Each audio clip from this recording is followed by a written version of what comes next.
The wind howled through the towering trees, carrying with it the scent of earth, pine, and something deeper, something ancient. The forest stretched out before Elias, vast and endless. Every leaf that fluttered in the wind seemed to whisper secrets, stories that had been passed down through centuries. This was no ordinary forest. It was a living, breathing entity, as old as the very earth itself. It was a place where magic lingered in the air, where the boundaries between the human world and the supernatural were thin. The trees here were massive, their trunks thick and gnarled with age. Their leaves, dark green and glossy, shimmered in the moonlight like jewels.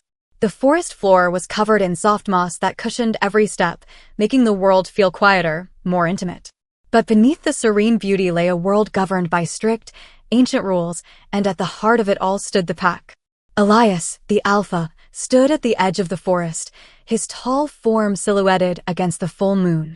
His dark hair fluttered in the wind, and his eyes glinted like the cold, hard steel of his resolve. As the Alpha, Elias was not just the leader of the pack, he was their protector, their judge, and their guide. His word was law. The pack's traditions were his to uphold, and the weight of those traditions sat heavily on his shoulders. The pack was an ancient one, its roots entwined with the very soil of this forest. They had been here for as long as anyone could remember, and their blood ran as old as the trees themselves. Their laws were sacred, passed down from alpha to alpha, generation after generation. The forest, alive with magic, had its own set of rules, and the pack had learned long ago that breaking them came with dire consequences. Elias' responsibility was not only to lead, but to uphold the laws that bound the pack. The laws of the pack were as unyielding as the trees around him, as ingrained in the land as the very roots that held them in place. His duty was to protect them, guide them, and keep them strong at any cost. The pack's laws were simple, yet complex in their nature. The most sacred of all was the law of the mate. When an alpha found their fated mate, it was a bond forged in the very stars. It was not to be taken lightly. The alpha's mate would be his equal, his partner in all things. But there was one rule that stood above all others. Only those with wolves could be mated to an alpha. And that was where the trouble lay. Elias had found his mate. She had appeared in his life like a shadow, a force of nature that he couldn't ignore. Her name was Elara, and she was everything that Elias had ever dreamed of, and everything he feared. Her scent lingered in his memory, sweet like wildflowers, like spring rain after a long, dry spell. But there was something she lacked: a wolf. The rules didn't allow it. Without a wolf, she could never be his. The pack would never accept her. Elias couldn't be with her. But that didn't stop the feelings that stirred deep inside him whenever their eyes met. It didn't stop the way his heart raced when she was near. And it certainly didn't stop the way his wolf howled within him, begging to be close to her. But the pack's laws, ancient and untouchable, were clear. There was no place for her in his world, no place for a wolfless girl at his side. And Elias knew, deep down, that he couldn't be the alpha the pack needed if he allowed his emotions to cloud his judgment. The pack was everything. It had to be. Without it, he was nothing. The alpha's duties were many. Every day brought new challenges, new decisions that weighed on him. He could feel the weight of his title like a stone around his neck, pulling him down. Every decision he made could ripple through the pack like a wave, shifting the balance of their world. The pack was his family, his responsibility, and it was a responsibility he didn't take lightly.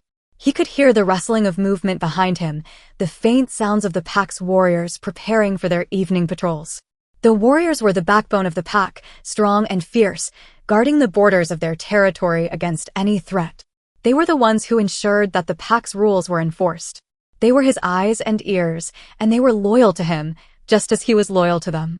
But as Elias stood there, looking out into the dark expanse of the forest, he couldn't help but wonder what the future held. The pack was strong, yes, but it was changing. The world outside was changing, and with it, the pack's place in it. Elias could feel it, like a storm brewing on the horizon. The winds of change were coming, and he had no idea how to stop them. He could hear the sound of footsteps approaching from behind, soft and deliberate. A familiar scent drifted into his senses, and he turned. It was Caden, the beta of the pack, his closest friend and trusted advisor. "The patrols are ready, Elias," Caden said, his voice deep and steady, like the rumble of thunder in the distance. "The borders are secure. The pack is waiting for you." Elias nodded, but his mind wasn't on patrols or borders. His mind was on Elara. He could still see her face in his mind's eye, her gentle smile, the way she looked at him with such hope, such longing. It tore him apart. He wanted to be with her, but he knew he couldn't. "You've been distant lately," Caden observed, his sharp eyes catching every subtle shift in Elias' demeanor. "What's going on?" Elias didn't answer immediately. Instead, he turned back toward the dark forest, the cool air tugging at his coat. He could feel the weight of his responsibilities pressing on him, suffocating him.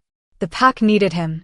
He couldn't afford to let anything, especially his feelings, get in the way. "It's nothing," Elias finally said, his voice betraying the lie. "Just the weight of being alpha." Caden said nothing, but Elias could feel his eyes on him, studying him, understanding him more than anyone else ever could. Caden had been by his side since they were pups, training together, growing together. He knew Elias better than anyone. "You know, you don't have to carry this alone," Caden said softly, his voice full of empathy. "We're a pack. We stand together." Elias clenched his fists at his sides, fighting the urge to let his emotions spill out. "I know," he muttered, his voice tight. "But some things, some responsibilities, are mine to bear. Alone." Caden didn't push further. Instead, he gave Elias a respectful nod and turned to leave. As he walked away, Elias couldn't shake the feeling that the storm of change was already here. It wasn't just the pack that was changing, it was him. And he couldn't escape the feeling that the future of the pack, and his heart, was tied to Elara. But that was a path he could never walk. Not while he was alpha. Not while the laws of the pack ruled everything. The forest around him seemed to whisper louder now, like the trees themselves were speaking, warning him, urging him to listen. Elias shook his head, clearing the thoughts from his mind. He couldn't afford to think like that. The pack needed him. The alpha needed to stay strong. He had to keep the traditions alive. And he had to remember, duty came first. The day Elias first saw Elara, the world seemed to slow. The wind, which had been whipping fiercely through the trees, suddenly stilled as if the forest itself held its breath. He was standing by the river, the water sparkling in the sunlight, when he noticed her across the clearing, near the old oak tree, the heart of the forest. She was unlike anyone he had ever seen. Her presence was quiet yet powerful, like the calm before a storm, or the warmth of the sun just before it dipped below the horizon. Elara moved through the forest like she belonged to it, her steps light, her long hair swaying gently behind her as if it had been kissed by the wind. She was young, probably no more than 20, though her eyes held the depth of someone who had seen much more than her years suggested. Her eyes, bright and vivid like the clearest sky at dawn, seemed to shimmer with life and curiosity. Her smile, warm and inviting, had a way of disarming anyone who looked at her, making even the harshest souls feel at ease. But it wasn't just her beauty that caught his attention, it was her spirit. She had a fire in her, something untamed and wild, yet deeply rooted in kindness. She didn't belong to the pack, she couldn't. Her lack of a wolf set her apart, a fact that the pack had reminded him of countless times. But Elias had never felt such an intense pull toward anyone before, and it terrified him. His heart raced, and his breath hitched in his chest as she drew closer. He could feel his wolf stirring restlessly inside him, yearning for the connection that had always been promised to him, but it was wrong. He knew it was wrong. The rules of the pack were clear. Only those with wolves could become an alpha's mate. But here she was, Elara, the one person he couldn't ignore, the one person who should have never been his. Her voice broke through his reverie, light and clear like a song carried by the wind. "Hello," she said, her smile soft, but full of an energy that Elias couldn't quite place. He stood tall, his chest tight, as though the weight of his responsibilities was pressing down on him. There was an undeniable connection between them, but he was too afraid to acknowledge it. "You're not supposed to be here," he said, trying to sound composed, though his voice betrayed him. It was rough, like gravel scraping against stone. Her smile faltered for just a moment, but she recovered quickly. "I'm sorry. I didn't mean to intrude. I've heard so much about the pack and the alpha." She took another step closer, the scent of lavender and wildflowers drifting toward him. "I just wanted to see it for myself. To see you." The mention of him made Elias' heart leap, though he couldn't quite explain why. She wasn't supposed to be here. She wasn't supposed to exist in his world, not without a wolf to call her own. But there she was, standing before him, so full of life and yet so painfully out of reach. Elias began, his thoughts scattered like the leaves in the wind. It's dangerous here for someone like you. Elara raised an eyebrow, a mischievous glint dancing in her eyes. Someone like me? He couldn't stop himself from looking at her. She was smaller than he expected, her frame delicate yet strong, her eyes never wavering from his. There was something powerful in the way she held herself, as though the forest itself had taught her how to be resilient. There was no fear in her, no hesitation, just an overwhelming curiosity that made her seem braver than anyone he knew. "You're wolfless," he said quietly, as if the word alone would explain everything. The pack had made sure he knew. He had heard it from his warriors, from his own parents, from the pack elders. A wolfless girl could never be the mate of an alpha. They weren't allowed to be. There were no exceptions. Elara didn't flinch, didn't look away. Instead, she tilted her head, her expression curious but understanding. "Is that what they told you?" she asked, her voice soft but steady. "That I'm not worthy of being an alpha's mate because I don't have a wolf?" He stiffened at the question, the words caught in his throat. He hadn't said it out loud, but it was true. The pack didn't see it as a weakness, but as a flaw. Without a wolf, a mate couldn't bring the strength needed to stand beside an alpha. She couldn't protect the pack, couldn't lead it. "I'm sorry," he said, his words thick with regret. "I didn't mean to make you feel." "I know," she interrupted, her voice gentle but firm. "I don't have a wolf. I know that." Elias couldn't bring himself to say the rest of the truth, but the words hovered between them like a cloud, too heavy to ignore. He wanted to say, "I can't be with you. I can't have you by my side. The pack needs strength." But instead, he said nothing. Instead, they stood there in silence, the weight of everything unspoken hanging between them like a physical thing. The world around them seemed to shrink, the moon above them glowing brighter, casting soft shadows over their faces. Elara's eyes softened, understanding something that Elias wasn't ready to face yet. "It's okay," she said. "I know I'm not what you expected. I don't have the wolf that your pack craves. I can't change that." Her voice was tinged with sadness, but also a strange sort of acceptance, as if she had long since come to terms with her place in this world. Elias took a deep breath, trying to ignore the way his wolf howled within him, desperate for her, despite what he knew to be true. "Elara, you don't understand. The pack, it's all I have. It's everything. I can't."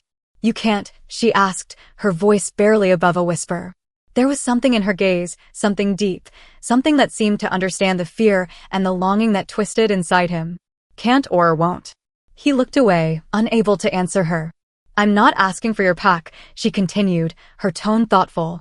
"I'm not asking to be your mate. I'm asking for you to see me, just as I am." Her words were like a soft breeze that tugged at the edges of his heart. But he knew what he had to do. He couldn't risk it. "Go home, Elara," he said, his voice strained, though it cracked with the weight of everything left unsaid. "This isn't your place." She didn't argue. Instead, she nodded, turning away without a word. The forest seemed to exhale as she walked away, as if the trees themselves were sighing in sorrow. Elias stood there, watching her retreating figure until she was nothing but a silhouette, swallowed by the shadows. Her scent still lingered in the air, and the aching pull in his chest never faded. The forest was quiet, too quiet for Elias' liking. The wind had died down, leaving the world around him still, as if the trees themselves were holding their breath. The moon hung low in the sky, a pale witness to the turmoil brewing inside him. He stood near the old oak tree, his fingers brushing against the rough bark as if searching for some kind of grounding. His thoughts were a storm, wild, untamed, and impossible to control. It had been days since Elara walked away from him, and the weight of that moment had settled into his bones. He could still see her face in his mind, the look of hope in her eyes when she had stepped toward him, the way she had accepted him without question, without hesitation. But it was all wrong. It was all impossible. She wasn't meant for him. She couldn't be. Elias closed his eyes and took a shaky breath. He could feel the pull of the bond between them, the invisible thread that tied his heart to hers. It was a force stronger than anything he had ever known. But that didn't matter. The laws of the pack were older than the forest itself, and tradition was a thing that couldn't be ignored, no matter how much he wished it could be. His wolf growled softly within him, restless, frustrated, and yearning. Elias' chest tightened, the ache inside him spreading until it felt like his heart was being torn in two. The wolf wanted to claim her, to make her his. He wanted to forget the laws, forget the pack's expectations. But Elias, the alpha, knew better. He was the alpha. His duty was to the pack. His role was to protect them, to lead them, and to uphold their traditions. Elara was beautiful, kind, and strong in a way that had captivated him from the very first moment he saw her. But that didn't matter. She was wolfless. The weight of the rejection had crushed Elara that day, and the memory of her devastated eyes haunted him every moment since. Her hope had been so clear, so pure, and he had shattered it with the cold reality of the pack's laws. She deserved better than that. She deserved someone who could love her without hesitation, without fear. But it wasn't going to be him. Elias clenched his fists. The pain in his chest was sharp, like the sting of a wound that refused to heal. He had made the right decision he had to have. But even as the thought crossed his mind, a sense of doubt followed. Could he have been wrong? His wolf howled inside him, a sound that rattled his very core. Elias' grip tightened on the tree. He felt his control slipping, the tension in his body rising like a wave. He wanted to go to her. He wanted to tell her everything, to make her understand that it wasn't her. It was the world, the traditions that he couldn't break. And yet, in the depths of his heart, he knew there was something more, something beyond the rules. The bond between them was real, undeniable. It was as if the stars themselves had crafted it, meant for no one but them. But he couldn't. Not now. Not when the pack's future hung in the balance. Footsteps broke through the silence, and Elias turned, his heart beating wildly in his chest. He knew who it was before he even saw her. Elara's presence was a weight on the air, a pull that he couldn't ignore, no matter how hard he tried. She stood just at the edge of the clearing, her silhouette outlined by the moonlight. Her eyes found his, and in that moment, time seemed to stretch. She was as beautiful as he remembered, but there was a sadness about her now, a heaviness that weighed down her every step. She said nothing at first. She didn't need to. The hurt in her eyes spoke volumes, and Elias felt his heart crack a little more with each passing second. "Elara," he whispered, his voice hoarse with regret. She took a step closer, but still kept her distance, as if afraid that if she got too close, he would break her heart again. Her expression was unreadable, but Elias could see the shimmer of unshed tears in her eyes. "You came back," he said, a hint of disbelief in his voice. Elara nodded, though she didn't say anything at first. Instead, she stepped into the moonlight, her face illuminated, making her look even more ethereal. "I had to," she said softly, her voice trembling just slightly. "I couldn't leave things like this." Elias' chest tightened. He didn't want to hurt her again, but he knew that this conversation could only end one way. "Elara, He stopped, the words stuck in his throat, suffocating him. He had to say it, but he couldn't. How could he? The bond between them was too strong, too real. But his duty to the pack was even stronger. "I can't be with you," he said, his voice low but steady. "I have to lead my pack. The laws of the pack.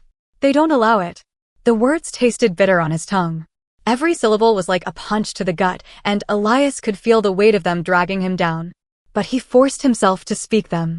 He forced himself to believe in them. Elara's eyes searched his face, looking for some sign that he didn't mean it. That there was another way. But there was nothing. Elias knew it. She knew it. "You're saying this because of the pack," she whispered, her voice quiet and full of pain. "Because of their rules." Elias couldn't answer. He just stood there, helpless, watching as the hope in her eyes began to fade. She took a step back, and it was like the ground beneath him cracked open. "I understand," she said, her voice barely audible. "You have to do what's right for your pack. I know that." He wanted to reach out to her, to pull her back, to tell her that this wasn't what he wanted. But the words wouldn't come. The space between them felt like miles, and his heart ached with the distance. "Elara, please," he pleaded, his voice breaking for the first time. "Please understand. I can't." But she didn't let him finish. She turned away, walking slowly toward the edge of the clearing. Her steps were quiet, almost resigned. "You don't have to explain," she said, her voice thick with emotion. "I know. I'll never be the one you need. But I'm not the one to blame. I'll find my place somewhere else, where I can belong."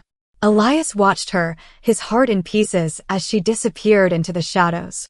He stood there, frozen, as the world around him seemed to spin, the pack's traditions pressing down on him like an iron weight.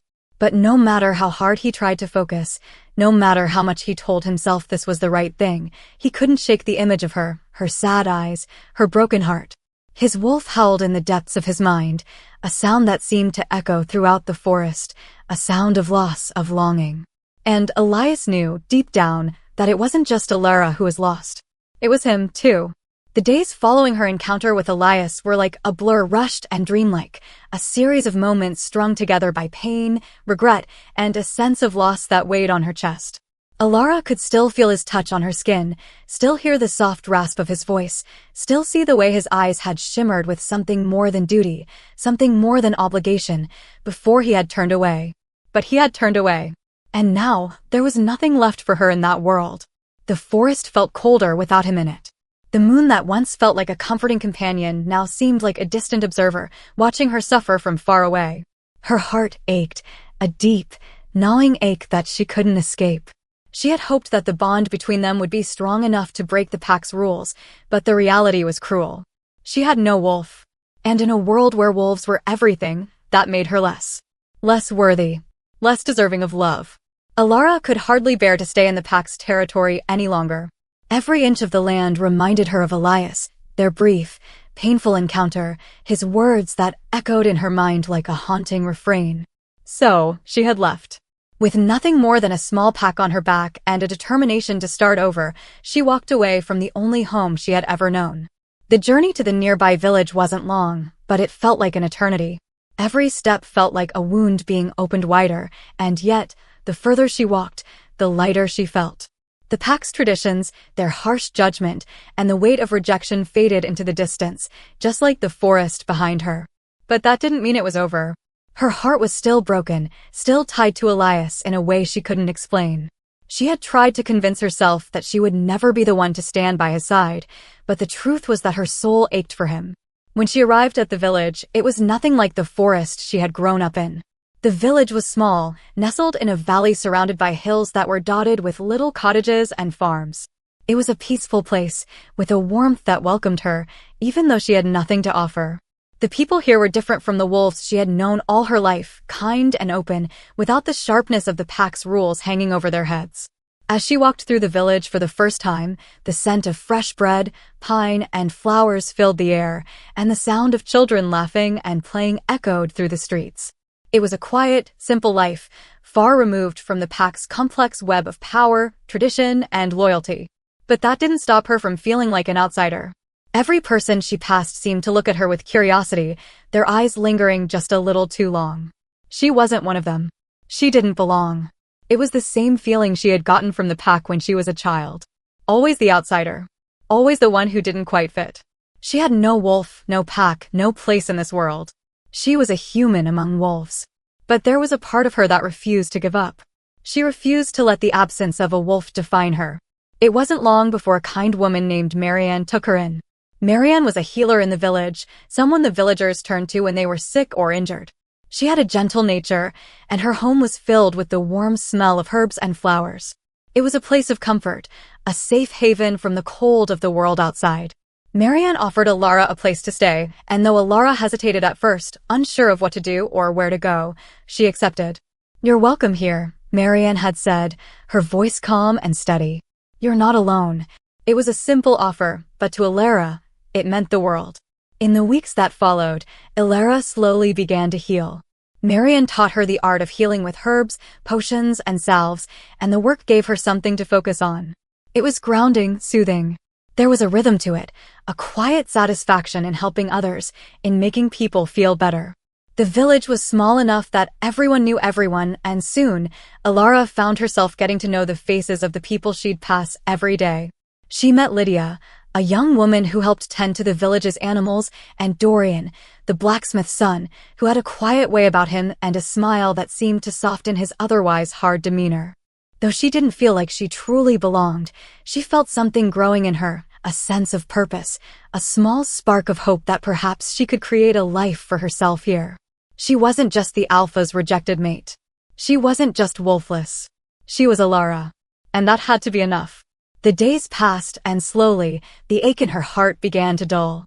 She would wake each morning with the sun, make tea with Marianne, and spend the day helping to tend to the ill, or care for the crops and livestock.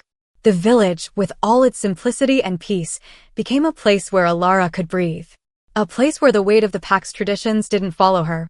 But at night, when the sky was deep and filled with stars, Elara would often stand outside her cottage, her gaze turned toward the distant hills. The forest was just beyond them, and she could almost feel its pull, like a thread tugging at her heart, pulling her back to the life she had left behind. She would close her eyes and let the memories of Elias wash over her. His strong presence, the way his eyes had softened when they first met. His scent, pine and earth and something more, something she couldn't name.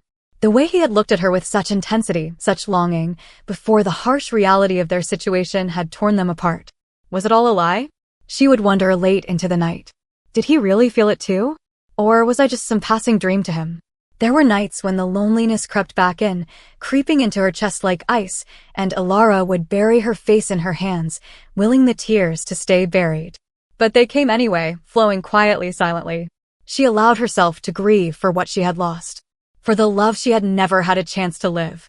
And yet, as the days passed, the sadness began to mix with something else, a quiet strength that Elara hadn't known she had. The villagers accepted her without question. They didn't care that she didn't have a wolf. They saw her as she was, kind, strong, and capable. For the first time in her life, Elara felt as though she was more than the sum of her flaws. She was herself, and that was enough. But even with all the peace she had found, there were days when she could feel Elias in the corners of her mind. His presence was like a shadow, faint, but ever-present. And every time she thought she had let go, every time she felt the hope that perhaps she could truly heal, the bond between them would stir inside her, deep and unyielding. And on those nights, when the stars above were bright and the village was asleep, Elara would remember the quiet ache in her chest and wonder if she would ever truly be free of him. The days passed like slow-moving clouds, each one heavier than the last. Elara had left the pack's territory without a single glance back, her heart shattered and her spirit battered, but determined to carve out a life for herself away from the world that had never fully accepted her.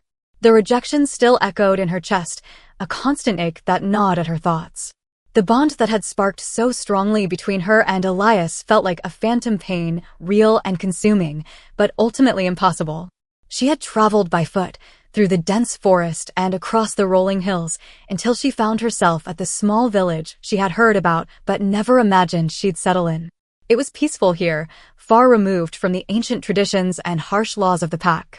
The village was nestled at the foot of the mountains, surrounded by fields of wildflowers and quiet paths lined with stone cottages.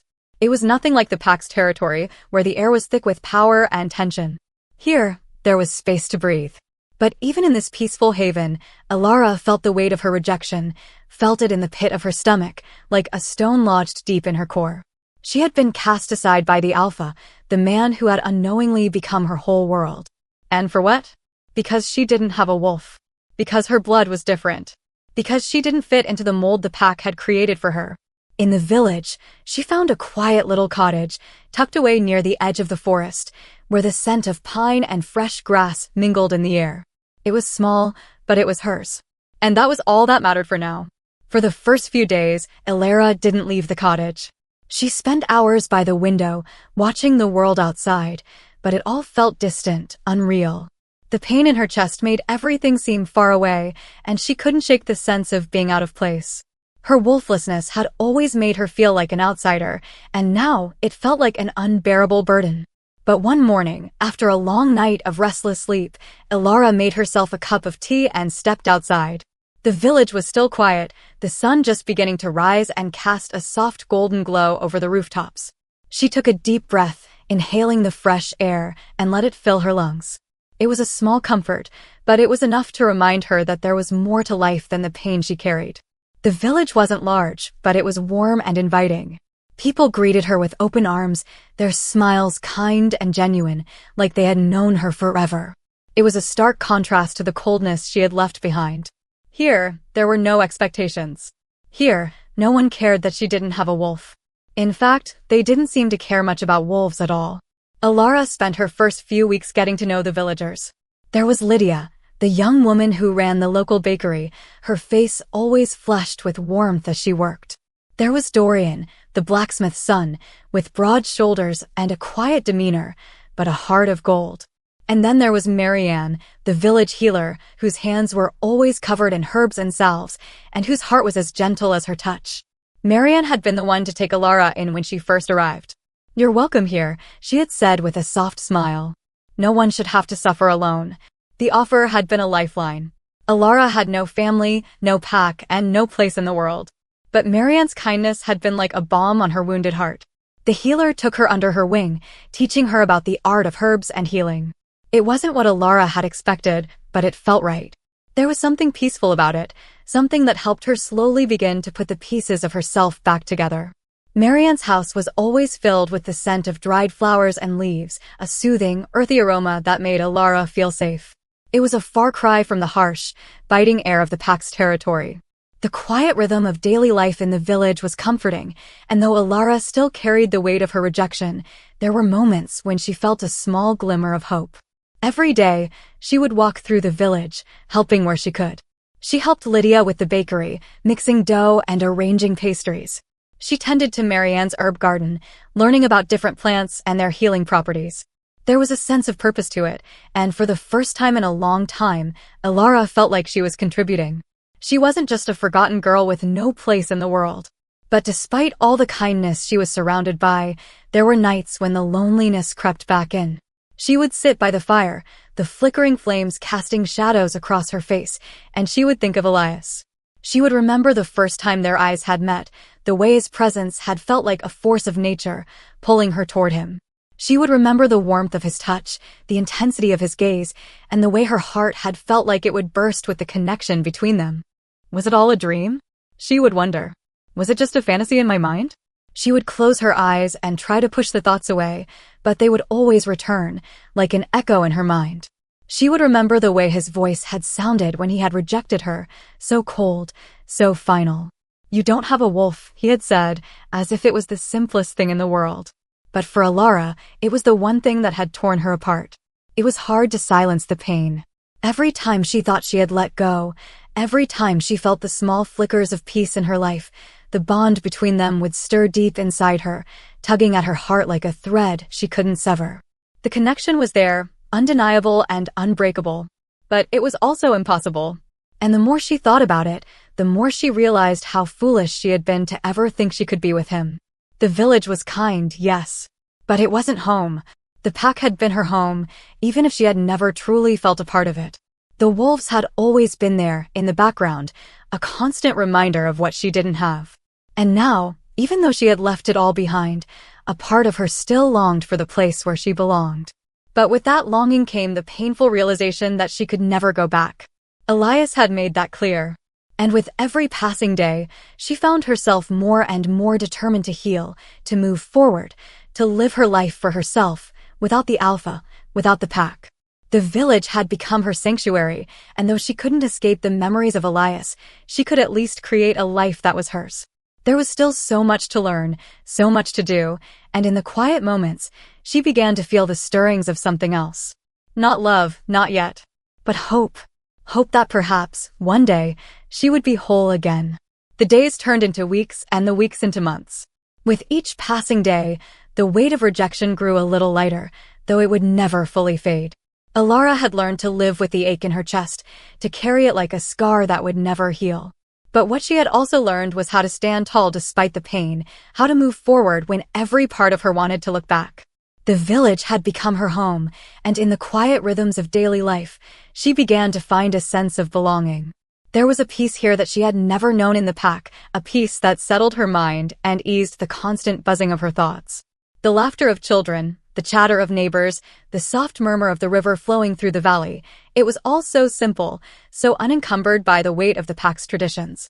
Every morning, she rose with the sun, the golden light spilling into her small cottage, and she began her day with a sense of purpose.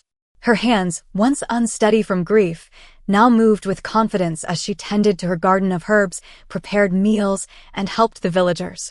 She had started to help Marianne more often, learning the art of healing with herbs and remedies that soothed both the body and soul. There was a calmness to it, a peace that slowly filled the cracks in her heart. The villagers had accepted her without hesitation. Lydia, Dorian, and Marianne had become more than just friends. They were her family now. They never questioned her past or her lack of a wolf. To them, she was simply Elara, a kind, capable woman with a heart that still had room to grow. And grow she did. It wasn't easy. Some days, the memories of Elias would sneak into her thoughts, his smile, the way he had looked at her when they first met, the way his voice had trembled with something unspoken. That bond, that pull between them, was always there, lurking just beneath the surface. But Elara had learned to push it away, to let it sit in the corners of her mind while she focused on her new life. She was stronger than her pain, stronger than the unfulfilled bond that seemed to haunt her every move. One morning, as she was walking through the village square, she saw a young woman who had fallen and scraped her knee. The child's tears were bright, her sobs echoing through the quiet streets. Without a second thought, Elara knelt down beside her, gently taking the child's hands in hers. She whispered softly, "It's okay. You'll be all right." The child sniffled, but Elara's calmness seemed to soothe her. She cleaned the scrape and wrapped it with a small bandage, her hands steady and sure. As the girl stood up and ran off with a smile, Elara felt a warmth spread through her chest. She wasn't just a wolfless girl anymore. She was Elara, someone who could help, who could heal. And that felt like a victory. As the months passed, Elara grew more comfortable in the village. She started to take on small projects, painting the fence outside her cottage, helping to care for the animals in the village, and even organizing the village's annual harvest festival. She found that she was good at organizing, good at bringing people together. It wasn't the life she had once imagined for herself, standing beside Elias as the alpha's mate, leading the pack with him. But it was a life that was entirely her own, a life that didn't require anyone else's approval. One afternoon, as she worked in her herb garden, the door to her cottage creaked open. She turned to see Dorian standing in the doorway, a hesitant smile on his face. His dark eyes held a warmth that she had come to appreciate, though she had never allowed herself to grow too close to him. She couldn't, not when part of her still belonged to Elias. "You've been busy," Dorian said, glancing around at the neat rows of herbs Elara had planted. "It looks good." She smiled, wiping her hands on her apron. "It's been a good season," she said, her voice steady. "The plants are thriving." Dorian stepped closer, his hands tucked in the pockets of his tunic. "You know," he said slowly, "the village has been talking. Everyone's noticed how much you've done for us." Elara's cheeks flushed with warmth. She hadn't done it for praise or attention, but the idea that the villagers had noticed made her feel something inside, something that had been dormant for so long. It was the feeling of belonging. "You've helped a lot of people here," Dorian continued, his voice quieter now. "You've made a difference." Elara looked down at her hands, at the dirt and leaves still clinging to her fingers. "I'm just doing what I can," she said softly. Dorian tilted his head, studying her. "You've done more than you think." There was a pause, and Elara felt a flutter of discomfort. She knew what was coming. She could see the glimmer of something in Dorian's eyes. He had been kind to her from the start, and she had grown fond of him. But she couldn't let herself fall for someone else. Not yet. Not when her heart was still tangled in memories of Elias. "I'm not the person you think I am," she said, the words spilling out before she could stop them. "I'm not ready for anything." Dorian didn't seem surprised. Instead, he offered her a small, understanding smile. "I know. I'm not asking for anything, Elara. I just want you to know that you're not alone here. You've found a place and you've earned it." Her chest tightened at his words, and for a moment, she felt something stir deep inside her, a warmth, a spark of hope that she hadn't felt in a long time. She wasn't alone. She hadn't been alone for a while. "Thank you," she said quietly, looking up at him with gratitude in her eyes. Dorian smiled again and nodded, then turned to leave. But before he stepped out the door, he glanced back at her. "I'll see you later," he said, his tone gentle. Elara watched him go, her heart still heavy, but lighter than it had been in months. She had a place here. She had her own purpose, her own strength.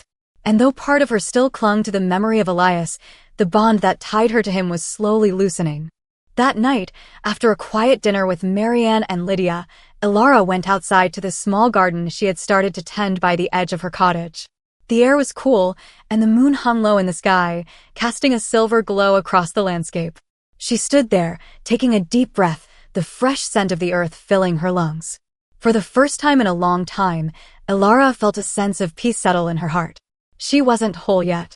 There were still pieces of her that were broken, still parts of her that longed for something she couldn't have. But she was learning to live with those pieces. She was learning to be okay with herself, to build a life that didn't rely on anyone else's approval. And maybe, just maybe, that was enough. It had been months since Elara had first arrived in the village, and the rhythms of her life had settled into something familiar, something comfortable. Each day brought small victories, tending to the herb garden, making new friends, offering help where it was needed. Her presence in the village had been accepted without question, and in return, Elara had found a sense of peace, something she hadn't known for so long. But there was one thing that the village offered her that she hadn't expected, someone who could make her feel again, someone who could draw her out of her cocoon of sorrow. His name was Elias too, though he wasn't the man who had broken her heart. He was tall, with dark hair and an easy smile that always seemed to catch the light just right. He had a quiet confidence about him, a presence that made Elara feel at ease from the moment they met. He was a carpenter in the village, skilled with his hands, and his work was sought after by nearly every family in the area. The first time Elara had met him, he was helping Dorian with a project by the river.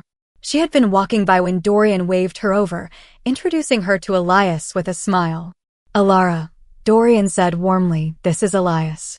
He's one of the best craftsmen we've got here." Elias had greeted her with a kind smile and a firm handshake, his presence warm and genuine. They exchanged pleasantries, but it was clear from the start that there was something between them, something that felt natural. "I've heard so much about you," Elias said with a soft chuckle. "Dorian speaks very highly of you." Elara had smiled shyly, her heart fluttering unbidden. "I'm just getting used to life here." Elias' eyes sparkled with understanding. "It takes time. But the village has a way of making you feel at home." Over the next few weeks, their paths crossed often. Sometimes it was when she was walking to Marianne's house, and Elias would be working on repairs at one of the cottages. Other times it was in the village square, where he would greet her with a friendly nod or a quick chat.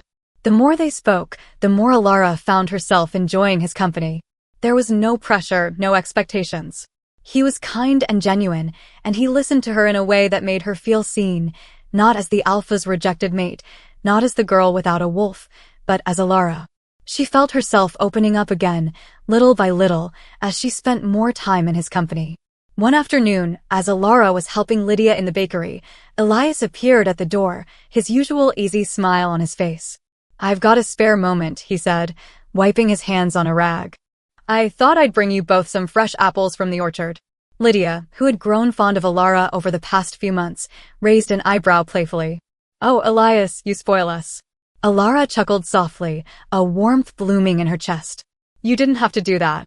"I wanted to," he said simply, his gaze lingering on her for just a second too long. "How's your day been so far?"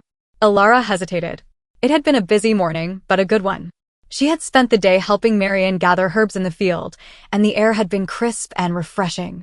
"Busy," she said with a smile, "but I'm getting used to it." He nodded, his eyes steady and warm. "I'm glad to hear that. I'm sure the village is better with you in it." She blushed, looking down at her hands. "I'm just doing my part." Of course, Elias agreed, stepping closer to hand her the apples. "But you've done more than that. You've helped everyone here." There was something in the way he looked at her, a warmth, an admiration that felt different from anything she had experienced before. It made her heart flutter, but she quickly pushed the feeling aside. She couldn't afford to let herself get close to anyone again. She had already given her heart to someone who could never be hers. As the days passed, Elias' presence in her life grew stronger. They spent more time together, chatting about everything and nothing, his work, her garden, the changing seasons. But there was always an undercurrent in their conversations, something she couldn't ignore. He was kind, yes. He was supportive, yes. But there was a gentleness in his eyes, a quiet way he looked at her that made her wonder if he was starting to see her as more than just a friend. And as much as she tried to deny it, she felt it too. The pull of his presence, the way her heart seemed to race when he was near. But she couldn't. She couldn't let herself feel that way. She couldn't let herself be the one to risk it again. Meanwhile, back in the pack's territory, Elias, the alpha, could feel the unsettling twinges of something he hadn't expected, jealousy.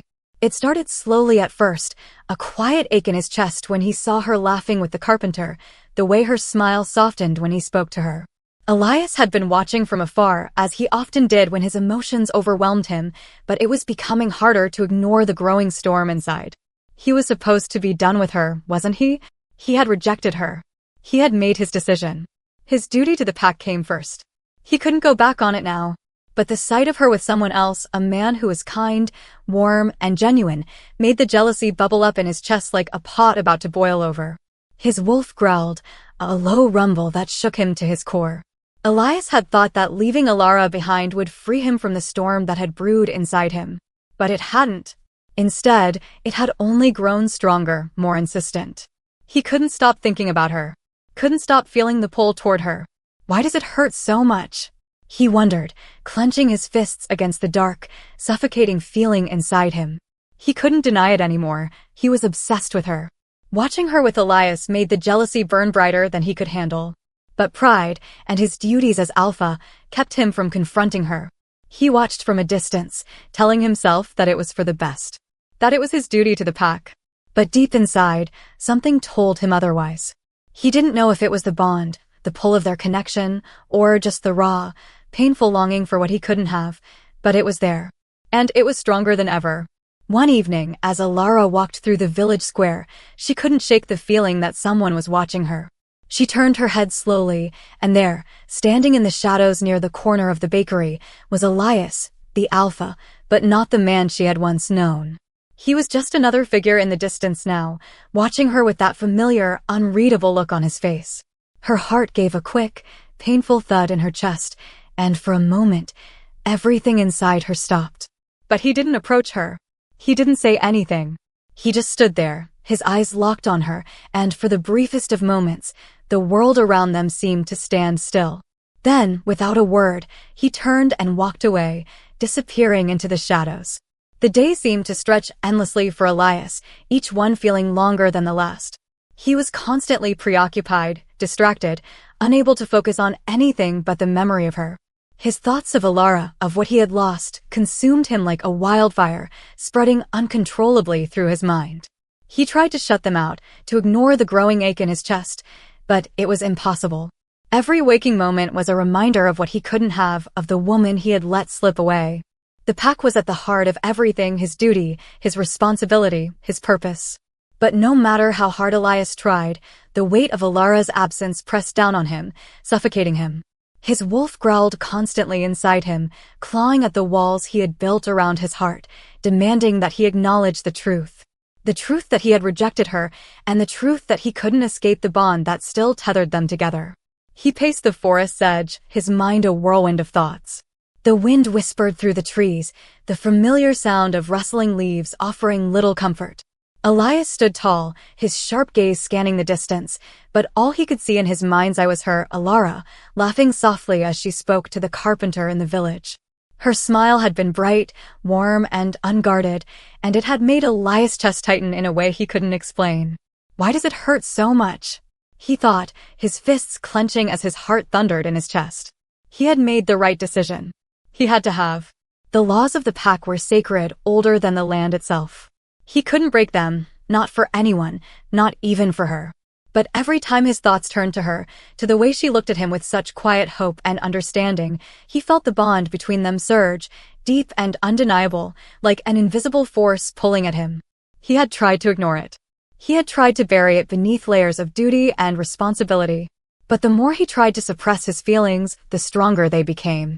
His obsession with her spiraled, a constant ache in his gut that he couldn't shake. Every time he heard her laugh in the village, every time he saw her walking by the river, it felt like a punch to his chest. Get over it, he told himself, but the words were empty. The truth was, Elias couldn't escape the fact that he still wanted her. He wanted to be with her, to pull her close, to tell her everything. But the fear of breaking the pack's laws, the fear of abandoning his duty, kept him at a distance. It wasn't just the pack's rules that held him back, it was his pride, his stubbornness, and his unwillingness to admit that maybe, just maybe, he had made a mistake. But the pack needed him. The pack depended on him. He couldn't let himself be distracted by emotions, by a bond that was impossible to fulfill. He had to remain the alpha. He had to maintain control. Elias stopped walking and stood still for a moment, his eyes closing as he tried to center himself. The weight of his title pressed down on him, but even as he forced himself to focus on his duties, his mind betrayed him, pulling him back to Elara. She's gone, he reminded himself, though the words felt hollow. He had rejected her. He had let her go, and now she was building a life in the village with someone else. She had moved on. And yet, every time he thought of her, the ache inside him flared up again, deeper and more intense than before. It was evening when Elias found himself outside the village again, his footsteps heavy and slow. The sun was setting, casting long shadows across the landscape. He had no intention of going into the village, no real reason to be there, but somehow his feet had carried him in that direction. He stood at the edge of the village, hidden in the shadows, watching from afar. He couldn't help himself. Every time he saw her, his heart did something strange, something wild, as if it was straining against the bonds of his own making. There she was, standing in the village square, laughing softly with the villagers. She looked happy, content in a way Elias had never seen before. She had become part of their world, and the thought that he no longer had a place in it stung more than he wanted to admit. He watched her talk with Dorian, the carpenter, and felt a knot tighten in his stomach. His jealousy flared up suddenly, hot and bitter. The way Dorian looked at her, affectionate, gentle, as if she were the most precious thing in the world, made Elias' blood boil. He clenched his fists, his wolf growling low in his chest, demanding that he do something. You have no right, he reminded himself, the words falling flat in his mind. He had no right to feel this way. He had made the choice. He had rejected her. And yet, the thought of her with someone else, of Dorian being the one to make her smile, to hold her, made him feel like he was suffocating. Why does it hurt so much? He asked again, his chest aching as if his heart was being torn in two. He couldn't just stand there and watch her, not like this. He turned and walked away quickly, the sound of his footsteps echoing in the quiet night. But the images of her with Dorian, of their laughter and shared moments, stayed with him. He couldn't shake them. No matter how hard he tried, no matter how much he told himself that it was over, that he had made the right choice, his obsession with her only grew stronger. Over the following days, Elias threw himself into his duties as alpha. He worked tirelessly, overseeing the training of the pack's warriors, managing the resources of the pack, and making sure that the pack's borders were secure. But no matter how much work he did, no matter how much he tried to distract himself, his thoughts always returned to her. Elara, the woman he had rejected, the woman he could never have. Get over it, he told himself again, but the words didn't make the pain go away. He couldn't stop watching her from afar. Every time he saw her, it felt like a fresh wound being opened in his chest. He would see her laughing with the villagers, working in the fields, or talking to Dorian, and it would tear at him like nothing else. I can't do this, he thought, his hands shaking as he gripped the edge of his desk. I can't keep pretending I'm fine. But Elias knew he had to. He couldn't let the pack see him falter. He couldn't let anyone know how badly he was struggling, how much he wanted to go to her, pull her into his arms, and forget everything. He couldn't afford to let his emotions dictate his actions. He was the alpha. He had a duty to his pack, and that had to come first. No matter the cost. The nights had become restless for Elias. The moon hung high in the sky, casting its silver light over the forest, but Elias could hardly notice the beauty of the night anymore. His mind was consumed by thoughts of her. Elara, the woman he had rejected. The woman who still haunted his every waking moment. He had told himself, time and again, that he had made the right decision. That his duty to the pack came first, that the rules were sacred. He had no place for weakness, no time for the bond he shared with her. But the truth, the painful truth, was that he couldn't stop thinking about her. And the more he tried to ignore the pull of their connection, the stronger it became. Elias found himself watching her from afar, unable to stay away. It was like an invisible thread tugging at him, pulling him toward her, no matter how hard he fought against it. Every time he saw her, whether it was in the village or near the outskirts of the pack's territory, his heart would race, and his wolf would growl inside him, demanding that he act, that he take what was rightfully his. But he couldn't. Instead, he watched, lurking in the shadows, hiding in plain sight, pretending that he didn't care when every part of him screamed otherwise. He watched as she interacted with the villagers, how they greeted her, how they treated her with the respect she deserved, and how her laughter seemed to light up even the darkest corners of the village. And then there was him, Dorian, the carpenter, The man who had somehow slipped into Elara's life and, in Elias' mind, claimed her for his own. Every time Elias saw them together, his chest would tighten, and his jealousy would burn, fierce and uncontrollable. Why does it bother me so much? He asked himself, his fists clenched in frustration. She's moved on. She has no place in my world anymore. But the jealousy, like a poison, festered inside him. He couldn't stop it. It was too powerful. Every time he saw Elara talking with Dorian, her eyes bright with interest, her smile warm and inviting, it felt like a knife was twisting in his gut. The more time passed, the more Elias' obsession with her grew. He couldn't understand why he cared. He had rejected her. He had cast her aside, choosing the pack over her. But it didn't matter. The bond between them was still there, a constant ache that he couldn't escape. And every time he saw Dorian with her, it was like a raw wound being opened all over again. It was one evening, as Elias was walking through the woods near the village, that he saw them again. Elara and Dorian. They were standing by the river, the golden light of the setting sun casting long shadows across the water. Elara was laughing softly, her head thrown back in that way that made her seem so carefree, so at ease in the world.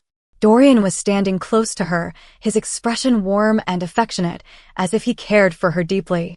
Elias felt his heart twist in his chest. His instincts told him to turn around, to walk away, to not watch. But he couldn't move. He was frozen, trapped by his own jealousy.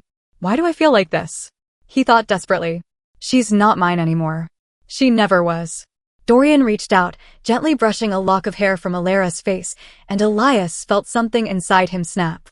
The tender touch, the way Elara's smile softened in response, made Elias Wolf stir with a low, furious growl deep within him. His fists clenched at his sides, and he had to fight the urge to step out from the shadows and confront them. To demand that Dorian keep his distance, that Elara was his. But he couldn't. He knew he couldn't. He had made his choice. He had let her go. And now, all he could do was watch from the shadows as someone else took the place he should have filled. The next day, Elias found himself at the edge of the village again, standing in the shadows, his eyes trained on Elara. She was walking through the square, her head held high, her eyes bright with purpose. She looked content, free, and for a moment, Elias felt a strange mix of relief and bitterness. She was moving on. She was thriving, building a life without him, without the pack. And that should have been enough for him. But the sight of her with Dorian the night before still burned in his mind. The way Dorian had looked at her, like she was the only thing that mattered in the world, not at him. He couldn't stand it. He couldn't stand the idea of someone else being close to her, of someone else making her laugh, making her smile. She's not yours, his mind screamed at him. You rejected her. You chose the pack. And yet, the ache in his chest wouldn't fade. The jealousy refused to leave, a constant presence that gnawed at him from within. As Elara passed by, her gaze flicking over the village, Elias' heart leapt in his chest. She was so beautiful, so full of life, and yet, there was something about her that still seemed incomplete. She was still carrying the weight of what had happened between them, the rejection that had torn her apart, even though she tried to hide it. He had hurt her. And every time he saw her, it felt like a punishment he didn't deserve. But he couldn't stop it. His wolf growled again, a low, frustrated sound that only Elias could hear, deep within his chest. The pull between them, the bond that had never fully been severed, grew stronger with every day that passed. He had been wrong to let her go. But he couldn't admit it. Not to anyone. Not even to himself. That night, Elias couldn't sleep. He lay in his bed, staring at the ceiling, the room silent except for the sounds of the forest outside. But even the comforting noises of the night couldn't drown out the thoughts that plagued him. He couldn't stop thinking about her. He couldn't stop feeling the weight of the bond, the pull toward her, the way his heart had ached the moment he saw Dorian's hand on her. She belongs to someone else now, he told himself. It's too late for you. But the more he tried to convince himself, the more the obsession grew. He knew he was losing control. He knew that he couldn't keep pretending that he didn't care. Every time he saw her with Dorian, it was like a fire was ignited inside him, something dark and possessive that he couldn't put out. He had rejected her. He had made his decision. And now he would have to live with the consequences. But the jealousy, the longing, the ache in his chest, it was too much to bear. And he knew, deep down, that he couldn't stop himself from watching her. He couldn't stop himself from wanting her, even if he knew it was wrong. Elara woke before dawn, as she often did now, her body accustomed to the rhythm of early mornings and the quiet peace that followed. She had spent years in the shadow of her rejection, haunted by her inability to belong to the pack, to the one man she had thought she would spend her life with. But that had changed. The past months had been hard, but they had been a time of transformation. The small village had become a refuge for her, and though she still carried the sting of her loss, something else was beginning to grow inside her, something powerful. Elara had always been told that she was weak because of her wolflessness. But somewhere in the quiet of the nights, when the moon hung low in the sky, she had begun to realize that she wasn't as weak as they had said. The first time it happened, she had been walking through the forest at night, her thoughts tangled in the remnants of a dream. She had felt the familiar pull of the forest around her, as if the land itself were calling her to it. She had stopped, closed her eyes, and for the first time, allowed herself to feel everything: the ground beneath her feet, the wind through her hair, the energy of the trees surrounding her. Then it had come, a rush of energy, like a current surging through her veins, sparking her senses awake. She had felt it deep in her chest, like something ancient and powerful awakening within her. It wasn't the wolf she had always longed for. No, this power was something entirely different. At first, she hadn't known what to make of it. But over time, as she allowed herself to tap into this newfound strength, she began to understand that this energy was connected to something far beyond her comprehension. Something tied to the bond she shared with Elias. She didn't understand it, not fully, but she could feel it. Every time she thought of him, every time the bond flared to life inside her, the power within her grew stronger. It was as if their connection had awakened something in her, something that had always been there but had remained dormant until now. It was in the solitude of her cottage that she began to practice. She spent hours in the stillness of the night, sitting cross-legged in front of the fire, focusing on the energy that hummed inside her. She didn't speak of it to anyone, not even Marianne, who had grown to care for her as a daughter. She kept it hidden, unsure of what it meant, and afraid that if anyone knew, they would see her as something unnatural. She had always been the odd one out, the wolfless girl who didn't fit in. The last thing she wanted was for the villagers to view her as something even more strange. At first, it was subtle, a sense of warmth that filled her chest when she concentrated, a soft buzz in her fingers when she reached out to touch the earth. But over time, she began to notice that the energy was stronger, more focused. She could feel it in her bones, running through her like wildfire. One night, as she stood at the edge of the village, she focused on the moonlit sky, her hands raised to the stars. The wind began to pick up, swirling around her, and the earth beneath her feet seemed to hum with life. She held her breath, feeling the power rise within her. And then, with a focused thought, she reached out, just to test her control. The air shifted. The wind obeyed her will, swirling in a circle around her. Elara's breath caught in her throat. She had done it. She had moved the wind. Her heart pounded with excitement, and a sense of awe filled her. This power, this strength, it wasn't the wolf she had always dreamed of. But it was something else, something just as formidable. She had spent so many years believing she was nothing, believing that without a wolf, she had no place in this world. But now, with this new strength stirring inside her, Elara realized that perhaps her place was never meant to be alongside the pack. Perhaps her place was meant to be something different, a new force, something that could change everything. But even as she began to understand the scope of her abilities, Elara couldn't help but feel a deep sense of conflict. Every time the bond flared between her and Elias, she felt the surge of energy, a reminder of what she had lost. A reminder of him. The bond had never fully faded, and though she had tried to move on, tried to forget the way he had looked at her before he rejected her, part of her still ached for him. She had tried to bury those feelings, to focus on the new life she was building. But they refused to stay buried. She was still his mate. The pull between them hadn't diminished, and now, with this power growing inside her, she knew that the bond between them was only growing stronger. She didn't fully understand it, but she could feel it. The power she had awakened, this newfound strength, it was connected to him. To Elias. The bond had unlocked something in her that she never could have imagined. It was as if the universe itself had crafted their bond for a reason. But the question remained, what was that reason? She didn't know, and the uncertainty gnawed at her. There were moments, like tonight, when she felt it, felt his presence, even though he was far away. The pull was too strong to ignore. And yet, the more she focused on her strength, the more she realized that she could stand on her own. She didn't need Elias to validate her worth. She didn't need his approval. But the question still lingered. Could she ever truly escape the pull of their bond? Could she continue to grow stronger without him, or was this power only a reflection of the connection they shared? The next morning, as Elara walked through the village, her thoughts were heavy with the weight of her newfound strength. She had practiced in secret for weeks, but now, with each day that passed, she felt the need to confront what it all meant. She couldn't continue hiding it, especially if the bond between her and Elias was as deep as she feared. She was on her way to the healer's shop when she saw Dorian in the square, his dark eyes meeting hers. There was no denying the connection between them. The warmth they shared had grown over time, a quiet bond of understanding and friendship. He had become someone she could rely on, someone who made her feel seen. But even with his quiet kindness, Elara still carried the weight of the unspoken bond with Elias. She couldn't fully open herself up to Dorian. Not yet. But as she stood there, Dorian's smile breaking through her haze of confusion, Elara realized something. She was growing, changing. She wasn't the same person who had arrived in the village months ago. She was stronger.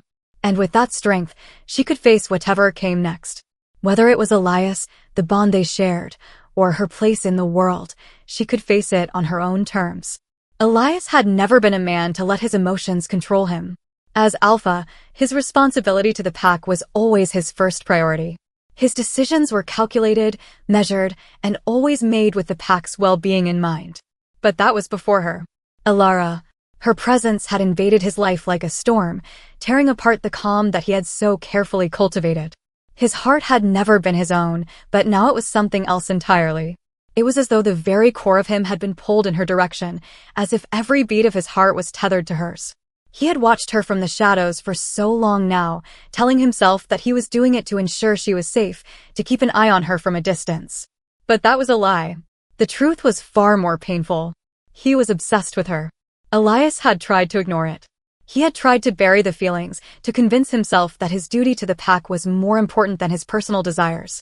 But as time went on, his obsession with Elara had only grown stronger, more intense. And now, standing in the shadows, watching her from a distance, he could feel it in every fiber of his being, the ache, the hunger, the need. It was a hunger that could not be sated by distance, by time, or by his own pride. It had started innocently enough. He had told himself that he was simply making sure she was fine, that he was fulfilling his duty. But that was before he had seen her with him. Dorian, the carpenter, the man who had wormed his way into Elara's life, into her smile, into the space that Elias had so carefully kept her locked away from. That was when everything had shifted.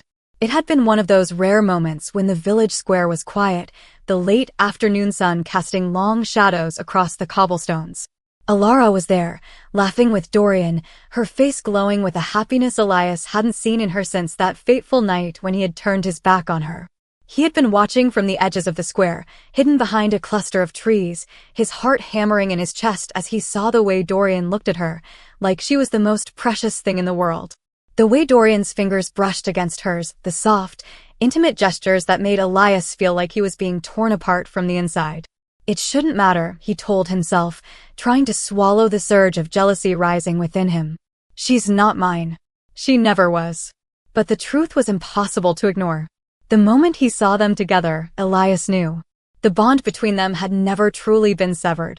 Every time he tried to move on, every time he told himself that Elara was better off without him, the pull to her, so strong, so undeniable, reached out and snatched him back. Why am I so drawn to her? He wondered, his fists clenched as he watched them from the shadows. Why does it hurt so much to see her with him? His wolf stirred restlessly within him, growling and clawing at the walls Elias had tried to build around it. Elias knew the answer to the question. He had felt it from the beginning, the bond between them, the deep connection that couldn't be explained by logic or tradition. It was primal. It was unbreakable. And no matter how hard he tried to bury it, he couldn't escape it. He had tried to convince himself that he had made the right decision, that rejecting her had been for the greater good of the pack. But deep down, Elias knew the truth. His rejection had been a lie. He had turned his back on her, on something real, because of his pride, his fear, and his sense of duty. And now, watching her laugh with Dorian, he realized just how much he had lost. She's moving on, he thought, the bitterness in his chest rising like bile.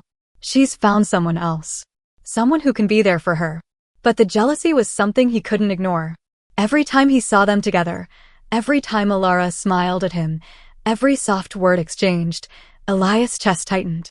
The bond between them flared with each passing moment, a constant reminder of what he had given up. He couldn't stay away from her. The realization hit him like a thunderclap. He had tried so hard to ignore his feelings, to convince himself that he could move on, that his duties as alpha were more important. But nothing could have prepared him for the intensity of what he was feeling now. He couldn't stand the thought of her being with someone else. He couldn't stand the thought of her laughing with Dorian, of sharing something with him that she would never share with Elias. The jealousy was burning through him, a flame that seemed to grow hotter with every passing moment. He wanted to go to her. He wanted to step out of the shadows, to claim her, to take her away from this man who dared to touch her, to laugh with her, to be near her. The wolf inside him howled, demanding that he act. But Elias remained frozen, his heart and mind at war with one another. I can't. The words felt like chains, holding him in place. I rejected her. I can't go back on that now. But the truth was that he couldn't stop himself. He was already too far gone. Later that night, Elias found himself pacing the edge of the forest again, the shadows deepening around him. His thoughts were a whirlwind, a storm of frustration, regret, and longing that he couldn't escape. He had never felt this way before. His wolf, his pride, his instincts, all of it told him to walk away, to move on. But no matter how many times he tried, he couldn't forget her. He couldn't let go of the bond that tied him to her, a bond that seemed to grow stronger every day, every hour. The image of her laughing with Dorian played over and over in his mind, each repetition fueling his jealousy. It wasn't just the jealousy of a lover scorned, it was something darker, something primal. The wolf inside him growled, restless and agitated, desperate for release. He was torn between duty and desire. The pack depended on him. He couldn't let his emotions control him. But the truth was that his emotions had already controlled him. He had already made his decision, but his heart, his very soul, was telling him that it wasn't over. It had never been over. Elias turned away from the edge of the forest, his mind still racing, his heart still aching. He couldn't stop thinking about Elara, about how she had moved on, about the bond that still connected them despite everything. What do I do now? He thought, his chest tightening as he walked back toward the pack's den. I can't stay away from her. I can't. The realization was sinking in, heavy and undeniable. He couldn't fight it any longer.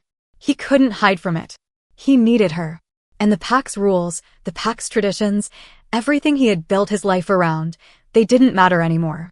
Elara stood at the edge of the village, the sun dipping low behind the mountains, casting an amber glow over the land.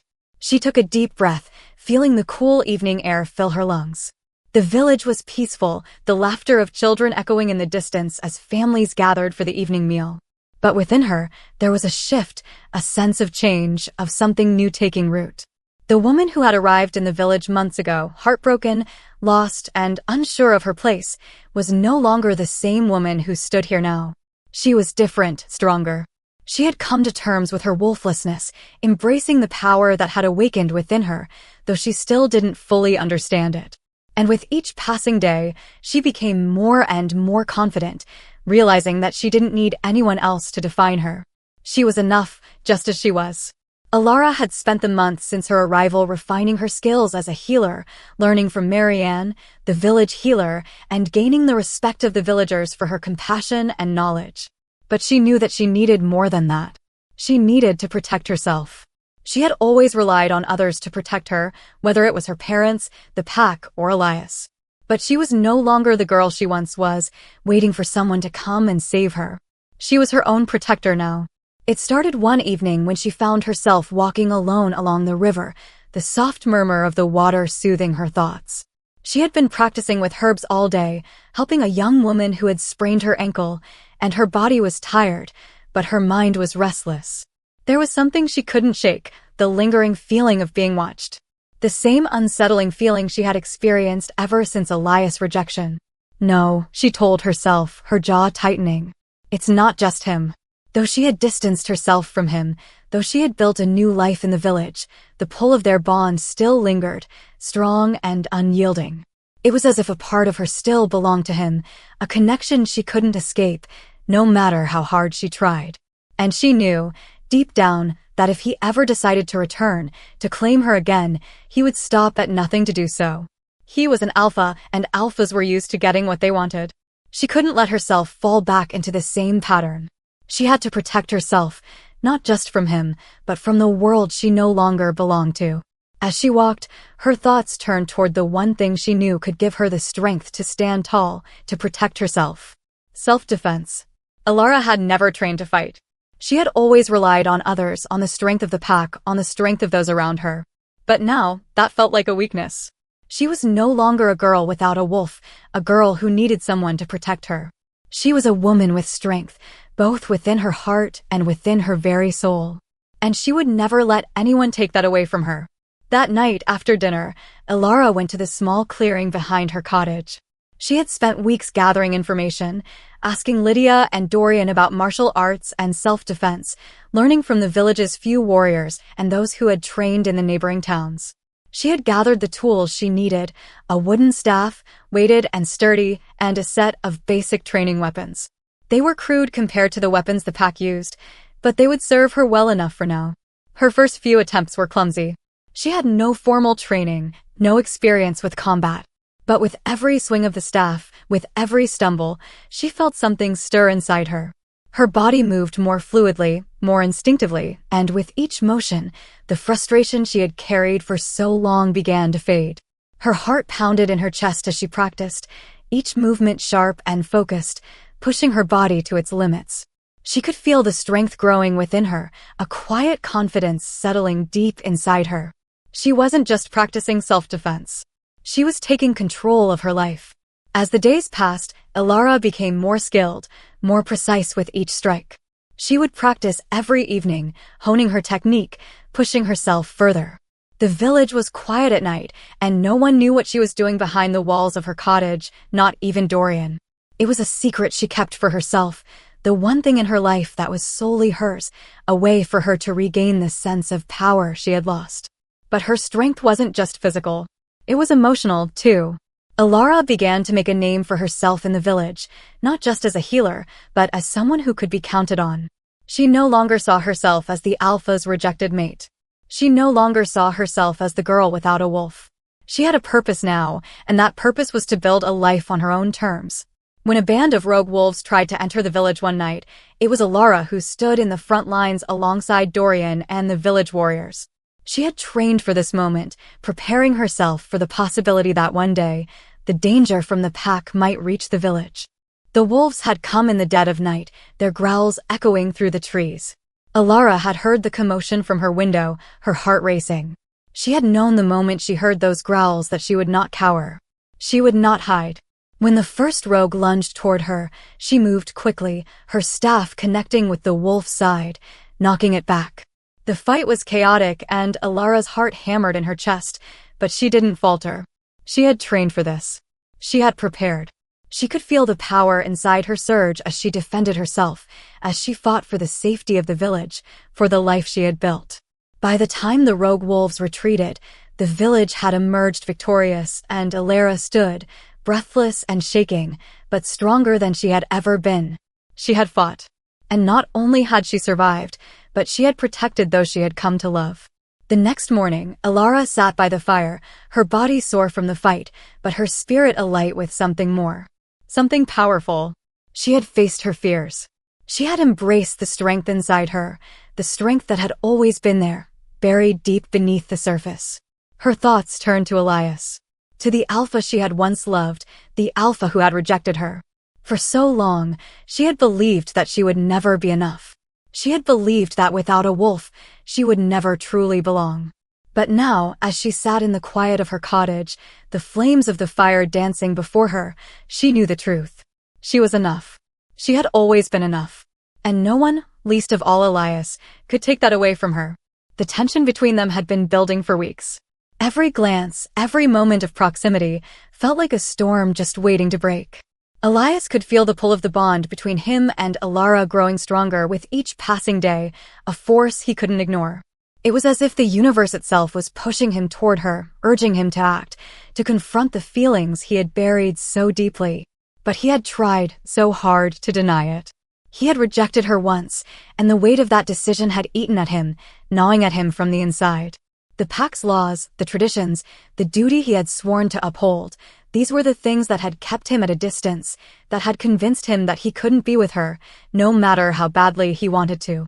But now, the pain of being apart from her had become too much to bear.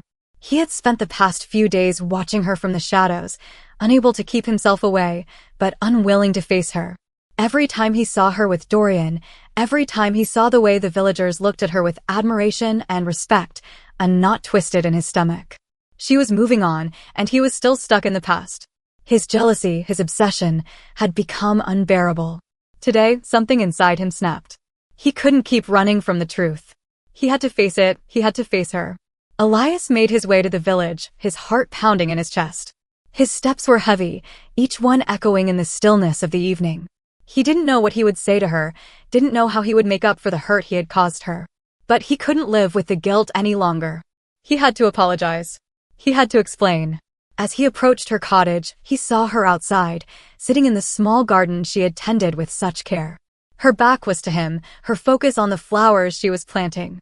For a moment, he just stood there, watching her, feeling the weight of the moment press down on him. She looked so peaceful, so content. She had built a life for herself without him. And yet, despite everything, he could feel the bond between them pull at his chest, urging him forward. Elara, he called out, his voice rough, betraying the anxiety that had taken root inside him. She froze for a moment, then slowly turned to face him. Her eyes, once full of hope and vulnerability, were now guarded, wary. But there was a flicker of something else there too, something that made Elias' heart ache. Was it hope? Or just the remnants of a connection that had never truly died? "What do you want, Elias?" she asked, her voice steady but distant, as if she had built walls around herself to protect what little remained of her heart. Elias swallowed, his throat dry. He had come here to apologize, to explain himself, but the words felt foreign, caught in his chest. For so long, he had convinced himself that he had done the right thing, that rejecting her had been necessary for the pack, for the future. But now, standing here in front of her, he realized just how wrong he had been. He stopped, unsure of how to begin. "I came to apologize." Elara's gaze hardened. "Apologize? For what, Elias? For rejecting me? For tearing my world apart?" Her voice was quiet, but there was no mistaking the pain beneath it. The words stung, but Elias couldn't argue. He had hurt her. He had rejected her when she had needed him the most. He had turned his back on her, and for what? To uphold the pack's laws? To maintain control? He clenched his fists at his sides, frustration bubbling up inside him. "I made a mistake," he said, his voice thick with emotion. "I should never have rejected you. I should have." He paused, taking a shaky breath. "I don't know what I was thinking. I was so focused on duty, on the pack's laws, that I didn't see what was right in front of me." Elara stood up slowly, her expression unreadable. "You didn't see me," she said, her words sharp. "You didn't see the woman you rejected. The woman who gave you everything, and you threw it all away because of a rule, a law. You didn't see the person I was, Elias. You didn't see me." Her words hit him like a slap, but they were the truth. He had been blind. He had seen her as a burden, as something that didn't fit into the pack's traditions, but not as the strong, capable woman she had become. He had failed her. And he had failed himself. "I didn't see you," he whispered, his voice barely audible. "And I'm sorry. I'm so sorry, Elara." "But he stopped, unable to finish the sentence. "You rejected me," she repeated, her voice shaking now, her guard slipping for a moment. "You cast me aside because I didn't have a wolf. Because I wasn't enough. And now, you come here, expecting me to just forgive you?" Elias felt the weight of her words settle on him like a heavy cloak. He had no right to ask for forgiveness. He had no right to expect anything from her. She had every right to be angry, to hate him. "I don't expect forgiveness," he said quietly, his eyes meeting hers. "I don't expect anything. I had to tell you. I had to tell you that I'm sorry and that I've made a terrible mistake." Elara looked at him for a long moment, her expression unreadable. Then, slowly, she stepped back, crossing her arms over her chest. "It's not enough, Elias," she said softly. "It's not enough to just apologize. You don't get to come back into my life, not after everything that's happened. I deserve more than just your regret." Elias' heart ached at her words, but he couldn't deny them. He had no right to ask for anything from her. He had broken her trust, broken her heart, and now he had to live with the consequences. "I know I don't deserve anything," he said, his voice filled with raw emotion. "I can't undo the past, Elara. I can't change what I've done. But I need you to understand. I can't stay away from you anymore. I've tried, but I can't." Elara's gaze softened for a moment, but then her expression hardened once again. "You say you can't stay away from me," she said, her voice quiet but firm. "But you're still bound by your pack's laws, aren't you? You're still bound by your duty, your traditions. You can't have me, Elias. Not if you're still willing to sacrifice everything for those rules." The words cut deep, but Elara was right.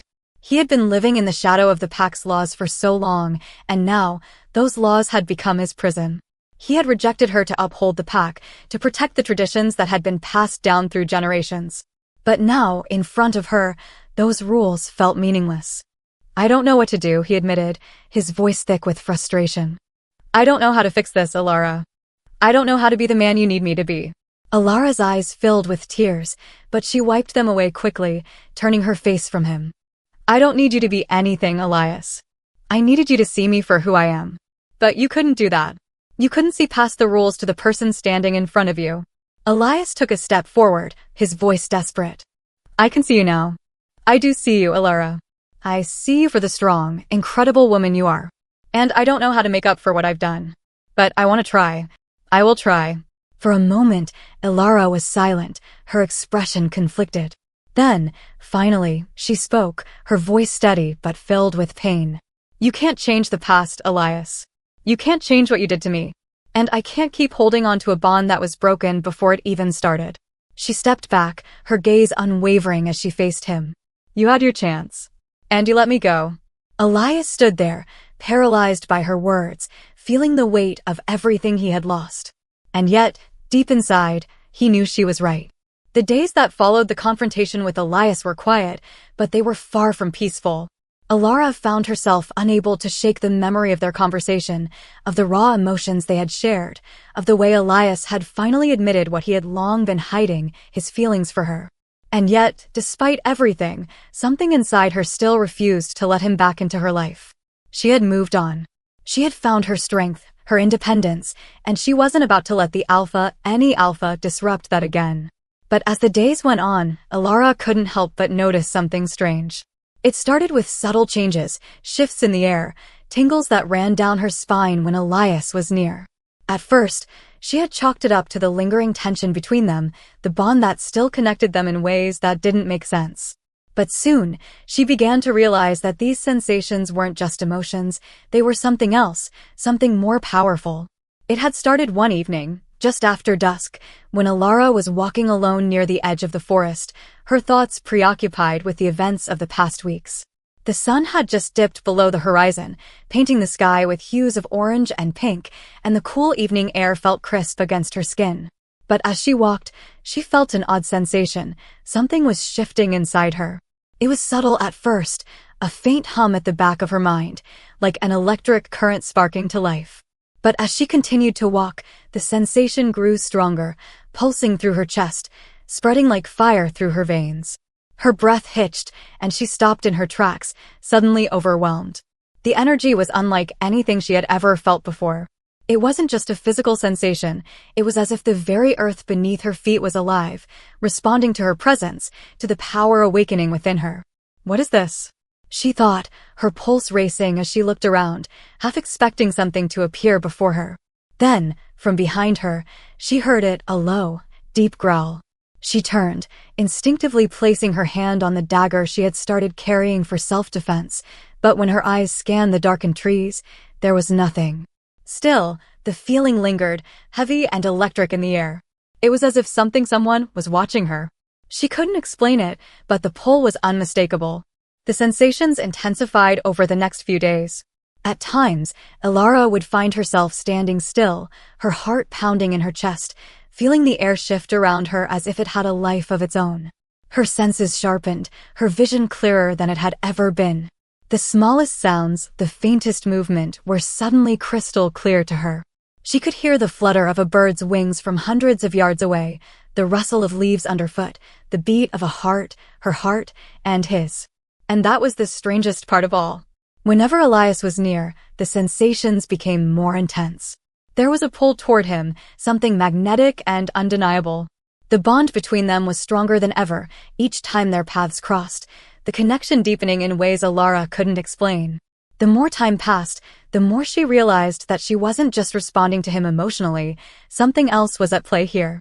One evening, as she was walking through the village after a long day of helping Marianne with the healing herbs, the sensation hit her again, more forcefully this time. It started at her chest, a surge of warmth that radiated outward, filling her veins with fire. She stopped, closing her eyes, trying to steady herself. It was as if her very soul was pulling her toward the source of this power. Without thinking, her feet moved on their own, guiding her to the clearing at the edge of the village where she had often gone for solitude. As she neared the clearing, her heart began to race. There, standing in the shadows, was Elias. His tall form was outlined by the moonlight, his gaze fixed on her. He was so close, and yet, the space between them felt like an eternity. "You feel it too, don't you?" Elias said, his voice low but full of an emotion that made Elara's breath catch. She didn't answer immediately. Instead, she took a step back, trying to distance herself from the intensity of the bond that was pulling at her. But the more she tried to resist, the stronger the sensations became. It was as if the earth itself was drawing her in, urging her to step closer. "Why is it like this?" she asked, her voice trembling with the weight of the question. Elias stepped forward, his gaze soft but intense. "I don't know, Elara. I don't know why this bond is so strong, why we can't stay apart. But I can feel it too. The power between us. He paused, his words thick with unspoken emotion. "It's more than I ever imagined." Elara's heart pounded as she struggled to make sense of the feelings stirring inside her. She had always known that there was something unique about the connection between them, but she had never understood its depth until now. The bond had awakened something in her, something ancient and powerful. "You don't understand, do you?" she said, her voice shaky but strong. This power, it's tied to us. It's because of you." Elias' expression softened, his eyes searching hers. "I don't understand it, no. But I feel it. And I know that I can't ignore it any longer." Elara took a deep breath, her body trembling with the energy coursing through her. She could feel it in her fingertips, in her chest, in every fiber of her being. She was stronger now, more than just a wolfless girl. This power, this energy, it was hers. It had always been inside her, buried deep beneath the surface, and now it was awakening. "I'm not just," Elara began, her voice steadying as she finally found her words. "I'm not just some girl without a wolf, Elias. There's something inside me. Something ancient. Something I don't fully understand yet, but I know it's tied to this bond between us." Elias stepped closer, his breath catching as the pull between them grew stronger. "What does this mean?" he asked, his voice barely a whisper. Elara looked at him, her eyes wide with a mixture of fear and awe. "I don't know yet, but I'm not the person I was before. I'm more. I'm stronger. And this power, it's a part of me, a part of this bond." For a moment, they stood in silence, the energy between them swirling, rising like a tide ready to crash. Elara could feel it in every inch of her being, this power, this connection, it was undeniable. And for the first time in a long time, she didn't feel afraid of it. Instead, she felt empowered. "I can't go back to the way things were," Elara whispered, stepping back from him, her eyes never leaving his. "I can't pretend that I don't feel this anymore. But I won't let this power control me. I will control it. I will control myself." Elias nodded, his eyes filled with a mix of awe and something deeper, something that Elara couldn't quite place. "I don't want to control you, Elara. I never did." She met his gaze, her chest rising and falling with each breath, her heart pounding. "Then don't. Let me stand on my own. Let me understand this power. Let me choose who I am without being tethered to you." Elias stepped back, giving her space. "I'm not here to control you," he said softly. "I'm here because I can't stay away. Because the bond between us, it's undeniable. Elara nodded, her heart heavy with the weight of the words. She wasn't ready to let him back into her life. Not yet. But as the power inside her swelled, as the bond between them deepened, she realized something. She was no longer just the rejected mate. She was her own person. And no matter how strong the bond between them was, she would never lose herself again. She had power. She had strength. And this time, it was her choice. The air around Elara was thick with power as she made her way to the clearing where she had last seen Elias. Her heart pounded with each step, not from fear, but from the fierce determination that surged through her veins. She had spent so long feeling like an outsider, like something less than everyone else because of her wolflessness. She had spent years trying to fit into a world that had rejected her at every turn. But not anymore.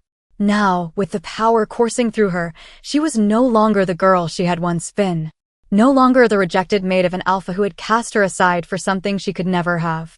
She was more than that. Elara had felt the pull of the bond between her and Elias for so long, had tried to ignore it, tried to bury it beneath the weight of her own self-doubt. But it wasn't just a connection that made her feel powerless anymore. It was a power that ran through her, deep and ancient, tied to the very fabric of their bond. And now, she was done hiding from it. Her steps were firm as she walked into the clearing. The moon hung high in the sky, bathing the forest in silver light, and Elias stood at the edge of the clearing, his broad shoulders tense as if he had been waiting for this moment. She didn't waste time. Her voice rang out, calm and unwavering, despite the storm brewing inside her. "Elias," she called, her tone carrying authority, demanding his attention. He turned, his eyes meeting hers with a mixture of wariness and something deeper, something that made Elara's chest tighten, though she refused to acknowledge it. He had rejected her. He had cast her aside for something she couldn't control, for the simple fact that she didn't have a wolf. But that wasn't who she was anymore. He looked at her, his gaze softened by a conflict she could see in the way his jaw tightened. "Elara," he said, his voice low, cautious. "What are you doing here?" "I came to confront you," she said firmly. "I've had enough of living in the shadow of what you think I am. And I've had enough of letting you define me." Elias took a step forward, his brow furrowing. "Elara, I don't understand. What do you mean?" She took a deep breath, the weight of everything she had kept inside these past months crashing down on her. "You rejected me. You rejected what we are, what we could have been. You let the pack's laws dictate your choices, and you cast me aside because I didn't have a wolf. Because I didn't fit into the mold you wanted for your life. And now I've spent months understanding who I am. I'm more than just your rejected mate, Elias. I'm more than some girl without a wolf." Elias opened his mouth to speak, but Elara held up her hand, silencing him. "I know what you're going to say," she continued, her voice unwavering. "I know you think you made the right choice. I know you've been bound by tradition. But let me tell you something, Elias. I've learned something in these months that you don't understand. I've learned that I have power. Power that runs deeper than any wolf's bloodline. Power that comes from within me. And I'm done pretending that I'm inferior to you, to the pack, or to anyone else." Her words were sharp, cutting through the air like a blade. She had spent too long doubting herself, too long letting the rejection from Elias and the pack define her. But now, she could feel the energy humming inside her, a surge of confidence that had been absent for so long. She wasn't weak. She was strong. And she was not going to let Elias or anyone else tell her otherwise. Elias stepped closer, his eyes searching hers, filled with something Elara couldn't quite place. Regret? Longing? There was something there, but she didn't care. Not anymore. "I've felt it, too," he admitted, his voice rough. "The pull between us, Elara. I know it's there. I've known it since the first time we met. But, there is no but," she interrupted, her tone fierce. "You don't get to tell me why I'm not worthy of being your mate anymore. You don't get to make excuses for why you rejected me. I'm not the girl you left behind, Elias. I'm not the weak woman who needed you to define her. I don't need you anymore. I don't need anyone to tell me what I'm capable of." Elias seemed to hesitate for a moment, his hands flexing at his sides. His gaze flicked between her eyes and the ground, as if he were searching for something to say, something to undo the damage that had been done. But Elara wasn't waiting for him to fix it. She had fixed herself. "No," she said, her voice steady but full of conviction. "I don't need your approval. I don't need anyone's approval. You think I'm just a girl without a wolf, but I'm not. I have something inside me, something unique. And it's time you realized that I am a worthy mate, Elias. I don't need a wolf to be strong. Elias was silent for a long moment, his gaze locked on hers. Then, finally, he spoke, his voice thick with emotion. I know I hurt you. I know I rejected you when I should have fought for us. I made a mistake, Elara. A terrible mistake. But you're still bound by the pack's laws, she said, finishing his sentence. You're still bound by a tradition that tells you I'm not good enough. That because I don't have a wolf, I'm not worthy of being by your side. I don't know how to let go of that, he confessed, his voice low and raw. I don't know how to break free from the traditions I was raised with. But I can't stand to see you with someone else. I can't stand the thought of losing you. Elara felt a strange flutter in her chest at his words, but she held her ground. Then you have to choose, Elias. You have to decide if the pack's laws are more important than what we could have together. Because I'm not going to wait around for you to make up your mind. I am my own person. I am not defined by the pack or by you. For a long moment, there was nothing but silence between them. The air was thick with unspoken words, with emotions neither of them knew how to articulate. Elara stood tall, her gaze unwavering, her heart pounding with both fear and exhilaration. She had finally taken control of her own destiny. Now it was Elias' turn to decide if he would allow her to live that destiny, or if he would continue to bind her to the past.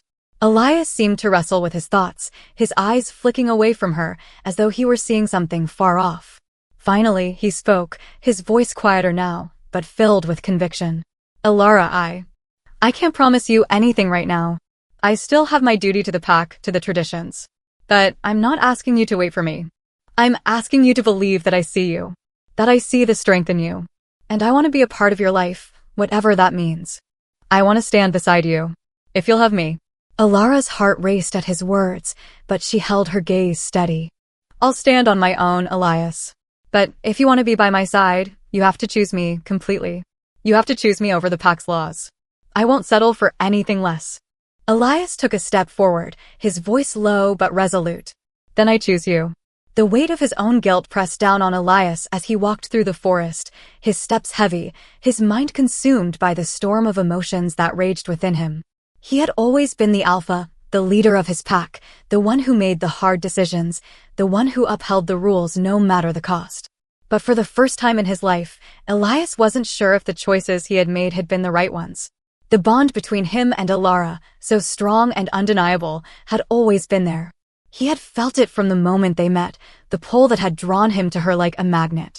And yet, despite everything he felt, he had rejected her. He had let tradition, duty, and the weight of his responsibilities as alpha cloud his judgment. You were wrong, Elias thought bitterly, his breath catching in his chest. You were wrong to turn your back on her. He had watched Elara grow stronger with each passing day. He had seen her evolve from the broken, uncertain woman she had been into the powerful, confident person she was now. The woman who had finally confronted him, demanding answers, demanding that he see her for what she truly was. And she was right. She had never been weak. She had never been inferior. She was more than a wolfless girl. Elias had never fully understood the depth of her strength until now. He had spent so long blinded by tradition, by the rules of the pack, that he had failed to see what was right in front of him. Elara was more than just his mate. She was a force, powerful, independent, and capable of standing on her own. He had seen it in the way she fought for herself, in the way she had built a life in the village, and in the way she had refused to let him or anyone else define her. But it wasn't just her strength that haunted him, it was the guilt. The guilt of having rejected her when she had needed him the most. The guilt of having turned his back on someone he had been destined to be with, someone he had been drawn to in ways that defied explanation. And now, with the bond between them growing stronger every day, Elias couldn't escape the weight of his mistake. He paused at the edge of the clearing, his gaze drifting toward the village in the distance. He could feel the pull toward her, the magnetic force that called him to her, but he didn't move. Instead, he stood there, wrestling with the thoughts that churned in his mind, the voices of doubt that whispered in the back of his head. What if it's too late? The voice said. What if she's moved on? What if she's stronger without you? Elias clenched his fists at his sides, trying to push those thoughts away. No, he told himself. I can't let that happen. I can't let her go again. The truth was, he didn't know how to fix it. He didn't know how to undo the damage he had caused. He didn't know how to reconcile the alpha who had upheld the pack's laws with the man who wanted to be with Elara, to stand by her side as she had once dreamed. Later that evening, Elias found himself at the edge of the village again. He couldn't stay away, no matter how hard he tried. His heart ached with each step he took toward the place that had once been home to him. It was hard to ignore the pull of the bond, the pull that had only grown stronger since he had last seen Elara. As he stood in the shadows, his gaze falling on the small cottage she had made her home, a wave of guilt washed over him again. He had seen the strength in her when they had last spoken. She had stood up to him, confronted him with everything she had, demanding answers and respect. And she had been right to do so. She deserves better, Elias thought, clenching his jaw. She deserves someone who can stand by her side, not someone who is torn between duty and love. But even as the guilt gnawed at him, he knew he couldn't walk away from her. He had made so many mistakes, but this was different. He wasn't going to make the same mistake twice. Not when it came to her. The next morning, as the sun rose over the village, Elias made his decision. He couldn't keep hiding in the shadows. He couldn't keep pretending that everything was fine when the one person who mattered to him was just out of reach. With every step he took toward her cottage, the weight of his decision grew heavier. He was about to break every rule he had ever known. He was about to throw away everything he had been taught to uphold as alpha. But in that moment, he knew it was the only choice that mattered. He reached her cottage and paused at the door, his hand hovering over the handle. The thought of facing her again, of confronting everything he had done wrong, made his chest tighten. But there was no going back now. He knocked softly, the sound echoing in the quiet morning air. After a moment, the door opened, and there she was, Elara. She looked beautiful, her face serene but her eyes sharp, as if she had already known he would come. She didn't speak at first, just stood there, watching him with that guarded expression he had come to know so well. "I need to talk to you," Elias said, his voice thick with emotion. Elara didn't step aside, but she didn't close the door either. "I'm listening," she said, her voice calm but firm. Elias took a deep breath. He had no more excuses. He had no more pride to hide behind. "I've been a fool," he admitted, his voice breaking with the weight of the words. "I rejected you. I let the pack's laws and traditions control my decisions, and I hurt you. I hurt us. I thought I was doing the right thing, but I see now that I was wrong." He paused, his heart racing. "I see your strength now, Elara. I see what I couldn't see before. You're more than just my mate. You're everything. And I'm sorry for not realizing that sooner." Elara remained silent for a long moment, her expression unreadable. The silence between them stretched, thick with tension. Then, finally, she spoke. "You can't take it back, Elias," she said quietly, her voice steady. "You can't undo the hurt you caused. But you can choose me now. You can choose us. But only if you're willing to break free from the pack's laws, from everything that's been holding you back." Elias took a step forward, his gaze never leaving hers. "I choose you, Elara. I choose us." The words were simple, but in that moment, they carried the weight of everything. Elias knew that this was the beginning of something new, a future where they could be together, no longer bound by tradition, no longer torn apart by the past. But even as the bond between them deepened, he knew there was still more to be done. He still had to face the consequences of his actions, still had to prove that his love for her wasn't just a passing feeling. But for the first time in a long time, Elias felt a flicker of hope, a hope that, together, they could face whatever challenges lay ahead. The days following Elias' confession had been a whirlwind of emotions for Elara. She had never expected him to return, to admit the depth of his feelings and choose her, despite the weight of the pack's laws and traditions. And yet, here he was, standing before her, promising to break free from the rules that had once torn them apart. But while Elara tried to process everything that had changed, the storm inside her heart was far from calm. The bond with Elias, the one that had always been there, was undeniable. She had always known, deep down, that he was the one she was fated for. But that didn't mean everything was simple. It didn't mean the path ahead was clear. There were still too many unresolved emotions, too much history between them. And then there was Dorian. Dorian, the quiet, steady presence who had been by her side for months now. He had shown her kindness when she had none left to give.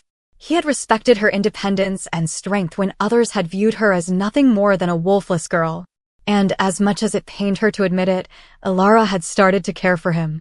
His warmth, his understanding, his unwavering support, it was all so different from what Elias had given her. And yet, as much as she felt herself drawn to Dorian, she couldn't ignore the pull she felt for Elias. The Alpha. The man who was bound to her in ways she couldn't even begin to comprehend. It was a dangerous place to be. One afternoon, as Elara walked toward the village square, she spotted Dorian by the bakery, his broad shoulders relaxed as he spoke with Lydia. There was something about him that made her heart beat a little faster, something that always seemed to make the world feel just a bit warmer when he was around. She approached him, her thoughts a swirl of confusion, but as she drew closer, she saw the change in his demeanor. His eyes, once soft and full of warmth, were now sharp, focused, as though he had been waiting for her. When he turned to face her, his gaze darkened, and Elara felt a sudden shift in the air. "Elara," Dorian greeted, his voice warm but edged with something she couldn't place. "Dorian," she said, offering a smile, though it felt strained, as though she was no longer sure of herself in his presence. He stepped closer, his expression unreadable. "I've heard that Elias has made his move again. I can't say I'm surprised." Elara's heart skipped a beat at the mention of Elias. She had expected the Alpha to keep his distance after their conversation, but it seemed the intensity of their bond was pulling him back, just as it had before. "He has," Elara replied quietly, glancing away. "He wants to be with me." Dorian studied her for a moment, his gaze piercing, though his voice remained calm. "And what do you want, Elara?" The question hung in the air, heavy with meaning. Elara didn't have an immediate answer. She could feel the pull toward Elias, could feel the bond between them aching, pulling at her heart. But she also felt Dorian's presence, steady and unwavering, the life he offered her, free from the constraints of the pack and the weight of tradition. Elara's voice trailed off, unsure of what to say. "I'm not sure." Dorian stepped forward, placing a gentle hand on her arm. "Elara, I know what it's like to be controlled by someone else, by the rules and laws that have been thrust upon us. I know what it's like to want to break free, to live a life that's yours and yours alone. You don't have to choose Elias. You don't have to choose the pack. You can choose your own path, a path that's free from the chains that have held you back for so long." Elara looked up at him, her chest tightening. His words were comforting, soothing even, but they also made her heart ache. She knew that Dorian cared for her more than anyone else ever had, and she could feel the pull toward him. But there was still Elias. The Alpha. Her fated mate. The man she couldn't seem to escape, no matter how much she tried. "I know," she whispered, her voice breaking. "But it's not that simple." Before Dorian could respond, the sound of footsteps broke the silence. Elara turned to see Elias approaching, his tall form cutting through the crowd as he walked toward them. His gaze was fixed on her, and Elara could see the intensity in his eyes, the pull of their bond that was unmistakable. Dorian's expression hardened as he noticed Elias, his grip on Elara's arm tightening slightly. The rivalry between them had always been there, but now it seemed more real than ever. Elias stopped in front of them, his posture tense, but there was a flicker of something softer in his eyes when he looked at Elara. His voice was calm, but there was an edge to it. "Elara," he said, his gaze flicking briefly to Dorian before returning to her. "Can we talk?" Dorian stepped forward, his posture protective, his voice cold. "I think Elara can speak for herself, Elias." The tension between them was palpable. Elara stood there, caught between two men, each of them offering something different, yet both claiming her heart in their own ways. "I'm not here to argue with you, Dorian," Elias said, his voice low but firm. "I'm here for Elara. This has nothing to do with you." Dorian's jaw clenched, but he didn't back down. "You've had your chance, Elias. She's made her choice, and you failed her. Now it's my turn." Elara's heart raced as she stepped between them, her voice cutting through the rising tension. "Stop," she said, her words firm but filled with the weight of everything she had been feeling. "This isn't helping. I need to think. I need to figure out what I want, and I can't do that with you two fighting over me." Elias looked at her, his expression softening, but the guilt still lingered in his eyes. "I didn't mean to hurt you, Elara. I've made mistakes, but I'm trying to make it right." Dorian's gaze softened slightly, though the tension in his body didn't ease. "I've always been here for you, Elara. I'll be here when you're ready. You don't have to choose him." Elara felt her heart twist at the words, the weight of the decision pressing down on her. She knew Elias was her fated mate, the one she had been destined for from the start. But Dorian. Dorian offered her freedom. He offered a life without the weight of tradition, without the constraints of the Alpha's world. She was caught in the middle, torn between duty and freedom, between love and independence. "I need time," Elara said quietly, her voice breaking. "I can't make a decision like this right now." Dorian nodded, his expression softening. "Take all the time you need, Elara. I'm not going anywhere."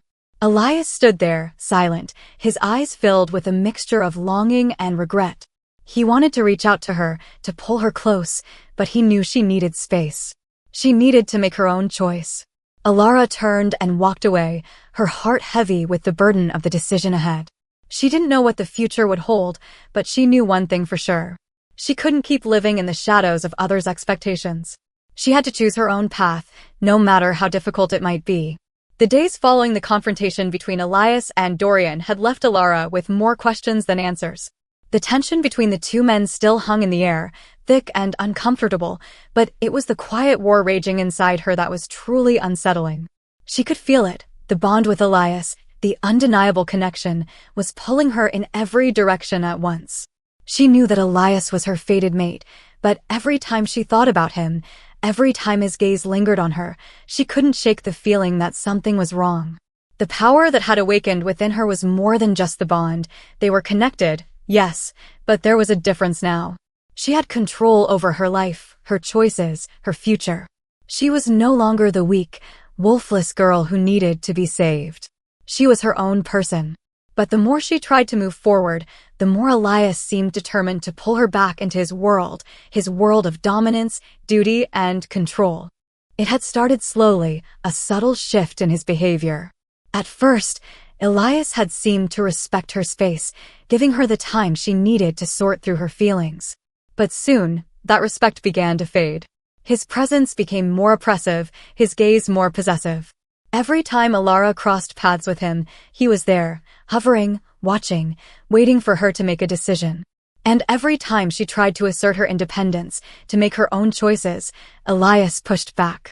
It wasn't just the looks he gave her, sharp, intense, full of longing. It was the way he started to control the smallest aspects of her life. The way he tried to dictate where she went, who she spoke to, and how she spent her time. He made little comments, casual at first, but laced with an underlying command. "Are you sure you want to go there, Elara? Or don't forget where your place is." The worst part was that she could feel it, the pressure, the suffocating weight of his jealousy. It wasn't just that he cared for her, it was that he needed her, as if she were some possession he couldn't bear to lose. One afternoon, Elara found herself walking toward the village square, her thoughts preoccupied. She had been helping Marianne in the fields, but her mind was elsewhere, her heart torn between the two men in her life. Dorian had been there for her, steady and kind, offering her a future that was free from the constraints of the pack. But Elias was her fated mate. The pull between them was undeniable. She couldn't ignore it. As she neared the village, she caught sight of Elias standing by the well, his gaze fixed on her the moment she stepped into view. His eyes darkened when they met hers, and for a moment, Elara hesitated. There was something in his expression, something possessive and hungry, that made her stomach twist. Before she could turn away, Elias was already striding toward her, his long legs closing the distance between them in seconds. His presence was like a storm, overwhelming and relentless. "Elara," he said, his voice low but filled with an intensity that sent a shiver down her spine. "We need to talk." She swallowed, her heartbeat quickening. "I don't know if we do, Elias." His jaw tightened, his eyes narrowing. "I think you do." His voice softened, almost pleading. "Please, just listen to me." She shook her head, trying to step back, but Elias reached out, his hand closing around her wrist. His grip was firm, but there was an unmistakable sense of urgency in his touch. "Elara," he said again, his voice rough, "I can't stand this anymore. I can't stand seeing you with him." Elara's heart skipped a beat. "With Dorian? What do you mean?" Elias' expression shifted, a flicker of something darker crossing his features. "You've been spending a lot of time with him. You're not just his friend, Elara. I can see it. I can see the way he looks at you. The way you look at him." She jerked her wrist away from his grip, her breath quickening. "I'm not your property, Elias. You don't get to tell me who I can and can't talk to." His face hardened, his expression cold. "I'm not telling you what to do, Elara. I'm just saying that I can't stand the thought of losing you to him. The words stung, but it was the venom in his voice that sent a shiver through her. Elias wasn't just frustrated. He was possessed by something dark, something toxic. And it was growing. I'm not here to be controlled, she said, her voice firm. I don't belong to you, Elias. I never did. His eyes flashed with anger, but there was something else in them, a desperation, a fear he couldn't hide. You're mine, he whispered, his voice hoarse. You always have been. The words hit her like a slap. Elara recoiled, stepping back, her chest tightening. She couldn't breathe. She could feel the bond, could feel it pulling at her, wrapping around her heart like chains, but she wasn't sure if it was love anymore or just obsession. Elias wasn't looking at her like he loved her, he was looking at her like she was something he couldn't control. Something that belonged to him. I don't belong to anyone, she said, her voice shaking now. Not you. Not anyone. She turned away, her breath coming in ragged gasps, but before she could walk away, Elias was there again, blocking her path. His hand shot out, gripping her arm with force, the tension in his body evident.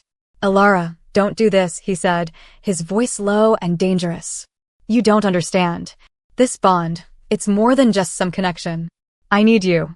And I won't let you walk away from me. Not again. Her heart pounded in her chest as she pulled away from him, fear bubbling up inside her. You're obsessed with me. This isn't love, Elias. It's control. His face twisted with frustration and something darker, something she hadn't seen before. I love you, Elara. I've always loved you. I can't lose you. The words stung, but they didn't change the truth.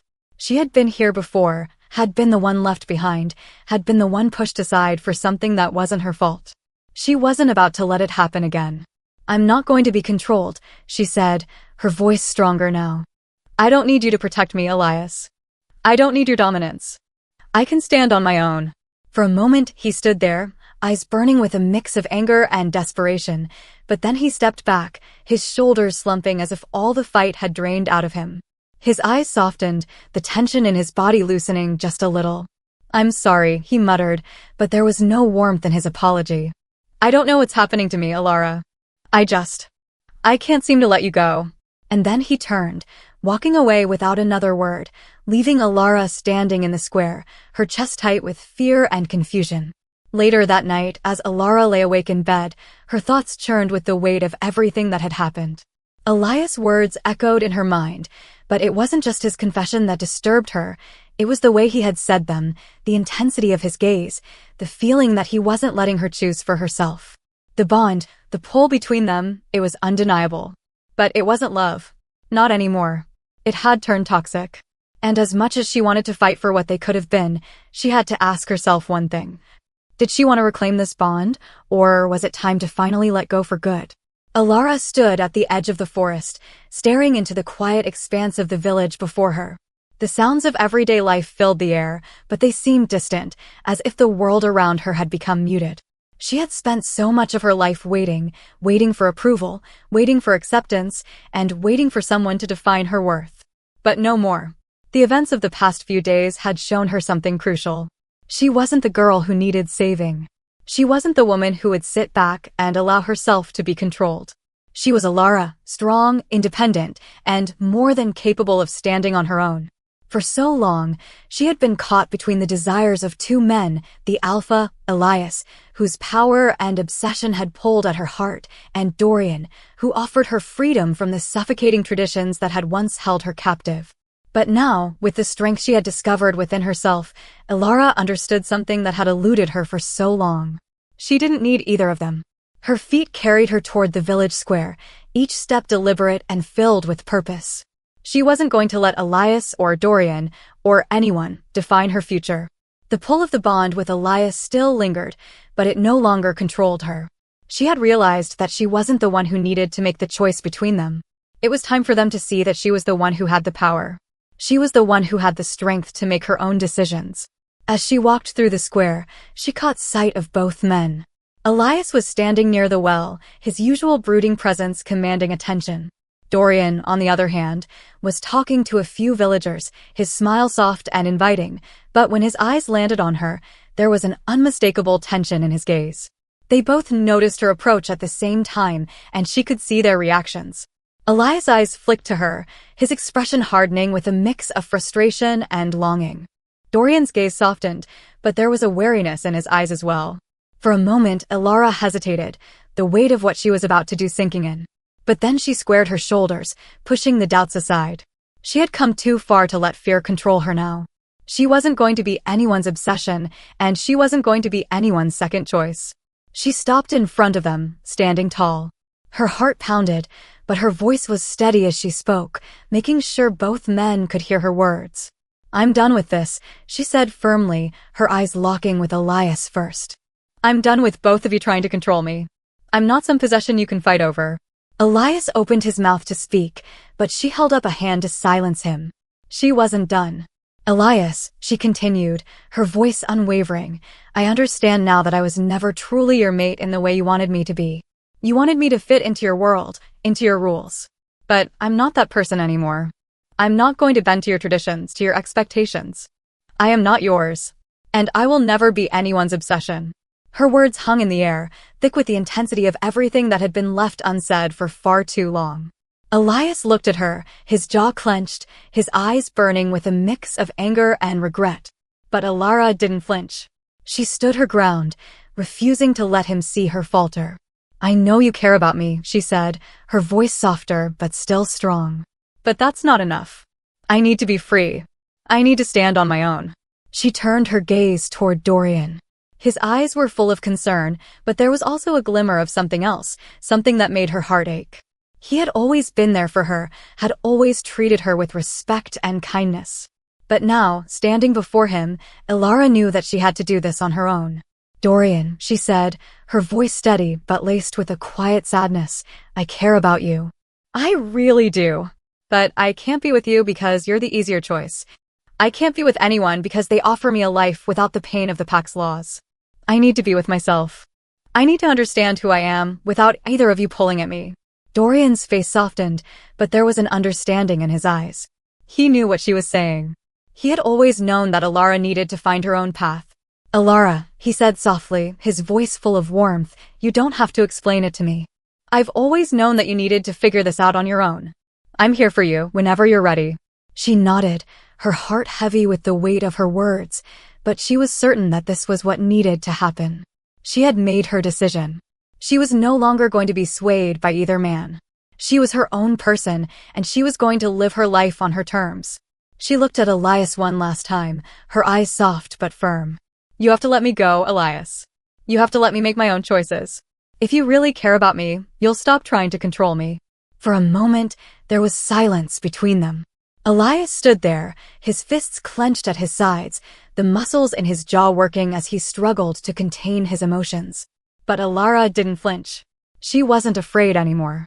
"I can't be the woman you want me to be, Elias," she said softly, her voice breaking just slightly. "And I won't live in your world anymore. I won't be your obsession. I won't be anyone's obsession." The words hung in the air, thick with finality. Elias' eyes flicked away, and Elara could see the pain in his expression, but it didn't stop her. She had made her decision. She was taking control of her life. Without waiting for either of them to respond, Elara turned and walked away, each step carrying her farther from the suffocating grip of the past. As she walked through the village, she felt a sense of freedom, a weight lifting from her shoulders that she hadn't realized she had been carrying. She wasn't defined by anyone but herself. Later that night, as Elara sat on the small porch of her cottage, the cool night air brushing against her skin, she let out a long, slow breath. The world around her was quiet, and for the first time in a long while, she felt a sense of peace. She was free. No longer would she allow herself to be torn between two worlds, between two men. She had taken control of her own fate. And though the road ahead was uncertain, she knew one thing for sure. She was finally free to live the life she had always dreamed of. The night had fallen quiet, but Elara could feel the tension in the air. It wasn't just the usual hum of the bond between her and Elias, it was something more. Something dark. The air seemed to be thickening, charged with an unseen force, as if something was about to break. Ever since she had stood her ground and confronted both Elias and Dorian, a change had settled over her. Her powers had fully awakened, surging through her with each passing day, pulsing with energy that seemed tied to both her and the land itself. She could feel it now, in every fiber of her being, of the strange, ancient power that was bound to her, not just through the bond with Elias, but through her own existence. She had learned to harness this power in the quiet of the night, to move with it, to control it. The wind seemed to bend to her will, the earth humming beneath her feet, as if acknowledging her strength. But with this power, something else was growing, something she couldn't ignore. The bond with Elias had deepened, pulling her closer to him, but there was still a sense of unease. She had made her decision to stand strong, to embrace her independence, but she couldn't escape the feeling that their battle wasn't just internal. There was something coming. She could feel it in her bones. It had been 2 days since the confrontation between Elara, Elias, and the two rivals, Dorian and the pack. And though they had made peace, the peace felt fragile. The bond between her and Elias was no longer just about tradition. They had crossed a line, one that could never be uncrossed, and yet the world around them seemed unwilling to let them remain free. Elara was still processing the weight of her decision, but she knew one thing for sure: Elias had become someone she could rely on. Their bond had grown, and she could feel his presence even when he wasn't physically near. It wasn't just his wolf spirit anymore. It was his heart, his will, his determination to stand by her side. And for the first time, she understood what it meant to be loved, not as a possession, not as someone to control, but as an equal. But now, something else was testing them. And Elara could feel it creeping ever closer. That night, as Elias and the pack gathered at the perimeter of the forest, Elara felt the rising tension. Elias was with the elders, discussing the safety of the pack, but Elara could sense something had shifted in the air. She stepped closer to the fire, her feet moving with a rhythm she hadn't consciously chosen. The warmth of the flames, the hum in the ground beneath her feet, it all felt connected. But the atmosphere was changing. "We've had reports from the northern border," Elias said, his voice tense as he approached her. He had always been confident, even in the darkest of times, but now his eyes seemed more burdened than she had ever seen them. "There's been movement from the Red Claw pack." Elara's heart skipped a beat. The Red Claw pack had always been a distant rival, known for their ruthlessness and fierce desire for dominance. They had kept their distance for years, but now it seemed they were encroaching on the territory that Elias had sworn to protect. "They're planning something," Elias continued, his gaze locking onto hers. "And I can't help but feel it's not just about territory. They're after something more." Elara stepped forward, feeling the ground beneath her pulse with energy. The bond with Elias flared as her instincts reacted to the situation. "What do they want?" she asked, her voice steady, though she could feel the power within her awakening in response to the threat. Elias paused, looking at her carefully. His gaze softened, but there was still a hardness in his eyes. "They want to challenge the strength of our pack. But there's something else. Something about the way they're gathering their forces, the way they're acting. I don't trust it. I think they know about you, Elara." Elara's pulse quickened at his words. "They know about me? How?" Elias sighed, his expression darkening. "Your powers, your connection to the bond, it's unlike anything I've ever seen. And it's drawing attention. The Red Claw pack has always had their own shaman, their own supernatural forces, but I think they've realized there's something within you that they want to control." The fear in Elias' voice was enough to make Elara's stomach twist. The power she had been learning to harness wasn't just for her anymore, it was a beacon for others. And not just any others. The Red Claw pack was no ordinary enemy. They were ruthless, and now they were targeting her. The night grew darker, the wind shifting as though it had come alive. Elara could feel the forces of nature responding to her, sensing her growing power.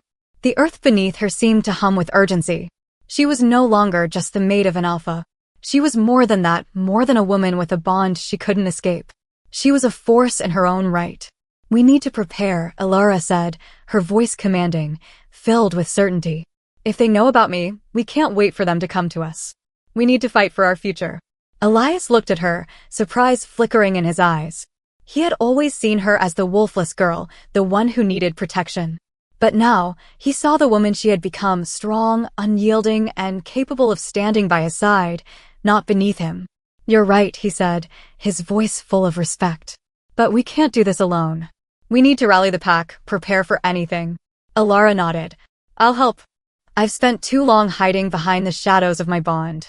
If the Red Claw pack is coming, we'll face them together. Not just as a mate and an alpha, but as equals. As a team." Elias' eyes softened as he reached for her hand.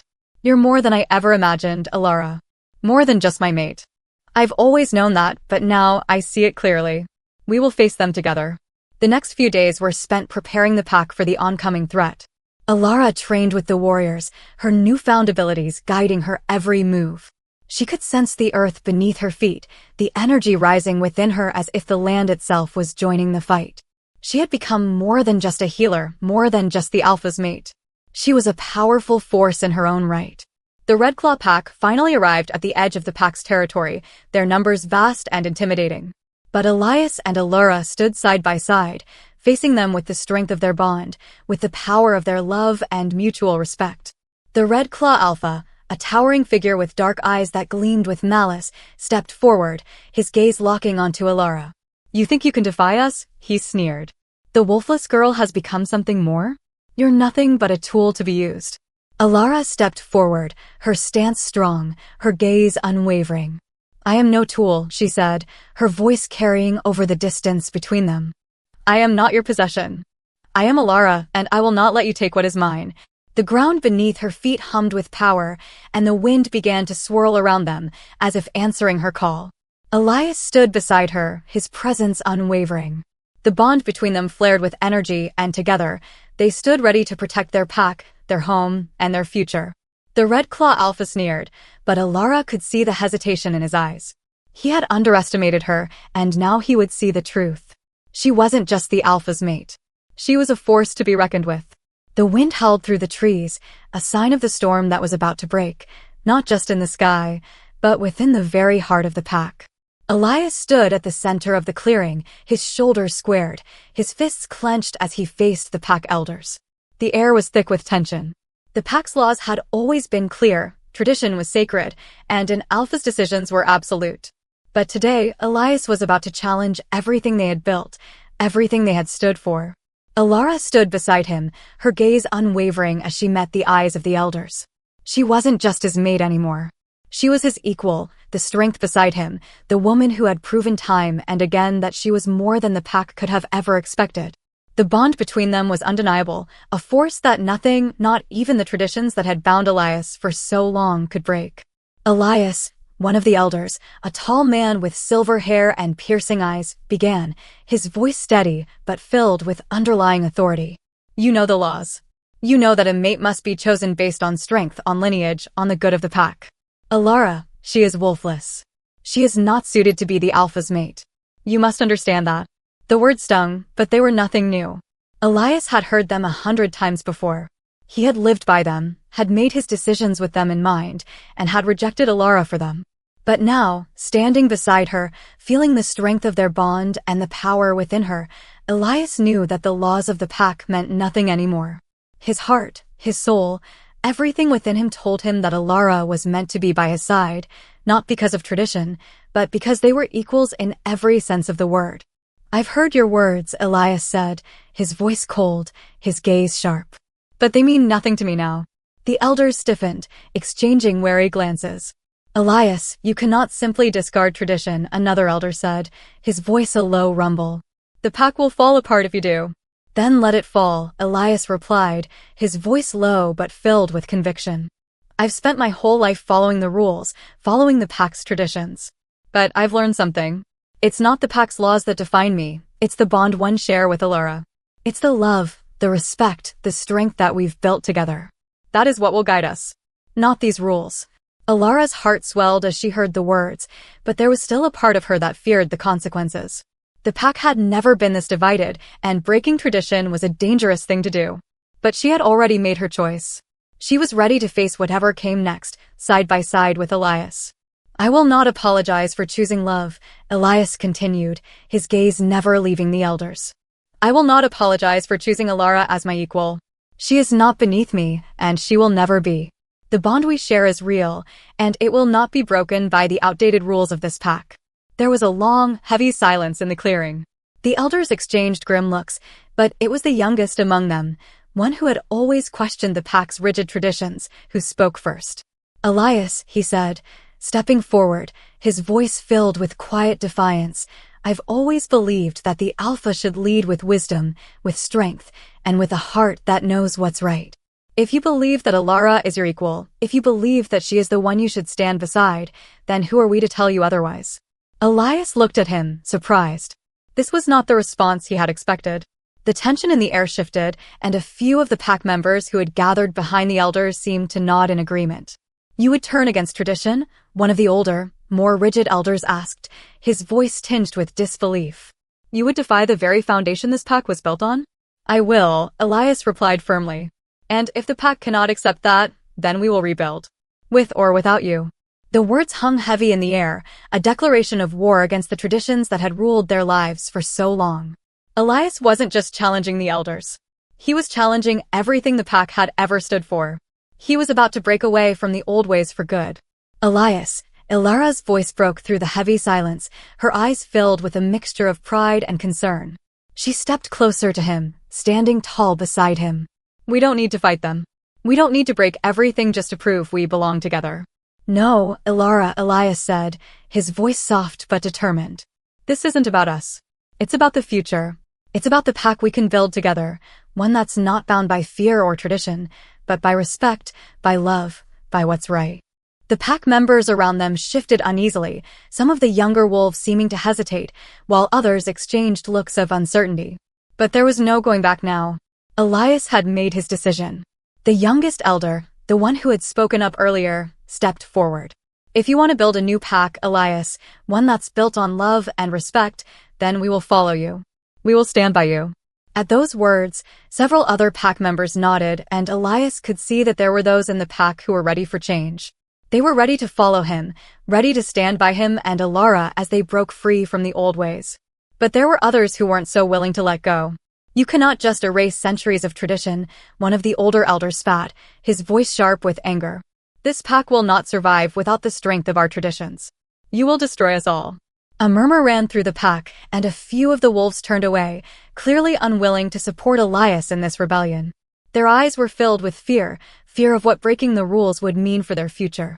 I would rather rebuild this pack on respect and love than continue to live in fear, Elias said, his voice strong and unwavering. If you cannot accept Elara as my equal, then perhaps it's time for us to part ways. It was a bold statement. A defiant statement. And as Elias looked around at the pack, he knew that there would be consequences. Some would leave. Some would challenge him, fight him for control. But in that moment, Elias didn't care. He had made his choice. And Elara was with him. I will not be controlled by fear, he said, his voice rising with authority. And neither should any of you. We are stronger together, not divided. With those words, the pack split into two factions, one that rallied behind Elias, and the other that turned away, unwilling to embrace the change he was trying to bring. But even as some wolves walked away, many more stayed, rallying behind their alpha and his mate. The days that followed were filled with uncertainty, but also with hope. Elias and Elara knew that they had made the right choice, no matter the cost. Together, they would build a pack that was free of the constraints of tradition, one built on love, respect, and strength. It wouldn't be easy, but they were ready.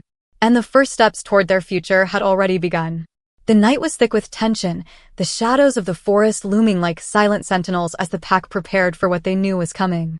The Red Claw pack had not given up. The air was sharp with the scent of impending conflict, and Elias stood at the head of his pack, his jaw clenched with determination. The elders, the wolves who had once stood against him, had now united with those who followed his new vision. But the price of rebellion had been high. Some wolves had left, unwilling to embrace change, and the loyalty of the pack was still fractured. Elara stood beside him, her presence calming yet resolute. The bond between them had deepened, stronger than ever before, and the power inside her surged with each passing day. But tonight was different. Tonight, she would finally show the pack and Elias that she was more than just a wolfless girl. She was more than a mate. She was a force, and the strength that flowed through her wasn't just tied to the bond with Elias. It was hers, and hers alone. As the first howl echoed from the edge of their territory, Elara felt it, a tremor in the ground beneath her feet, a rush of energy that seemed to pulse with every beat of her heart. The Red Claw pack was here. And they weren't just coming to challenge the Alpha, they were coming to take everything Elias had built. "We need to be ready," Elias said, his voice low and steady as he turned toward her. His eyes, always so full of intensity, softened when they met hers. "Elara, I know," she interrupted softly, her gaze unwavering. "It's time." Elias looked at her, his eyes filled with a mixture of admiration and uncertainty. He had always seen her as his fated mate, but over the past weeks, he had come to understand that she was so much more than that. She was the strength the pack needed, the power that could lead them into the future. And yet, there was a hesitation in his heart. Would the pack see her the way he saw her now? "Elara," he began again, his voice thick with emotion. "I know what you're capable of. But tonight, it's not just about you and me. It's about the pack. It's about us surviving together." "I'm not afraid," she said softly, but there was a steeliness in her tone that made Elias's heart stir. "We'll survive. Together." As the battle raged on, the forest became a cacophony of growls and the clash of claws against steel. The Red Claw wolves were fierce, their movements calculated, brutal. They had come for one reason, to prove that Elias was not fit to lead. They believed that a wolf who couldn't keep to tradition would never be strong enough to protect the pack. Elias fought at the front lines, his strength unmatched, but his mind kept drifting back to Elara. He could feel the power growing within her, an energy that pulsed with every step she took. But he had no time to wonder if she could really fight. The pack needed him. He needed to defend everything they had worked for. Suddenly, a shrill cry pierced the air. A wolf from the Red Claw pack had managed to break through their defenses and was headed straight for the heart of the camp. Before Elias could react, he saw her. Elara. She was standing at the edge of the clearing, the wind whipping around her, her eyes locked on the approaching threat. Something inside her shifted, something ancient and powerful. Without thinking, she raised her hand, and the wind stilled. It was as though the earth itself listened to her command. Elias's heart skipped a beat. He had always known she was strong, but this was something else entirely. The ground trembled beneath their feet, and with a sharp cry, Elara pushed her hands forward. The earth responded in kind. A shockwave of raw energy exploded from her, sending the Red Claw wolf flying back, its body slammed into a nearby tree. The force of the impact was enough to knock the breath from Elias's chest, but it was the look on Elara's face that caught him off guard. She wasn't just reacting to the attack. She was controlling it. The wind howled once more, the earth itself rising at her command as she turned her gaze toward the other Red Claw wolves. With a fierce determination, she stepped forward, the very ground beneath her feet responding to her will, and with a flick of her wrist, she sent another wave of energy crashing through the trees. Elias watched, awestruck, as the pack's attackers stumbled back in fear. Elara wasn't just fighting with power, she was commanding the very forces of nature. "Elara," Elias called, but his voice was lost in the chaos of the battlefield. The wolves around him were still fighting, but Elara had captured the attention of the Red Claw pack. They hadn't anticipated this. They hadn't expected her. Elara stood tall, the power thrumming through her body, her breath coming in sharp, controlled gasps. The bond between her and Elias flared with intensity, each moment that passed making her feel more connected to him and to herself. She wasn't just the alpha's mate. She was a leader in her own right. The strength that had been dormant inside her for so long was finally free. She had found herself, and nothing, no one, would stop her from protecting her pack. The Red Claw Alpha, seeing the change in the tide of battle, stepped forward, his dark eyes narrowed in disbelief.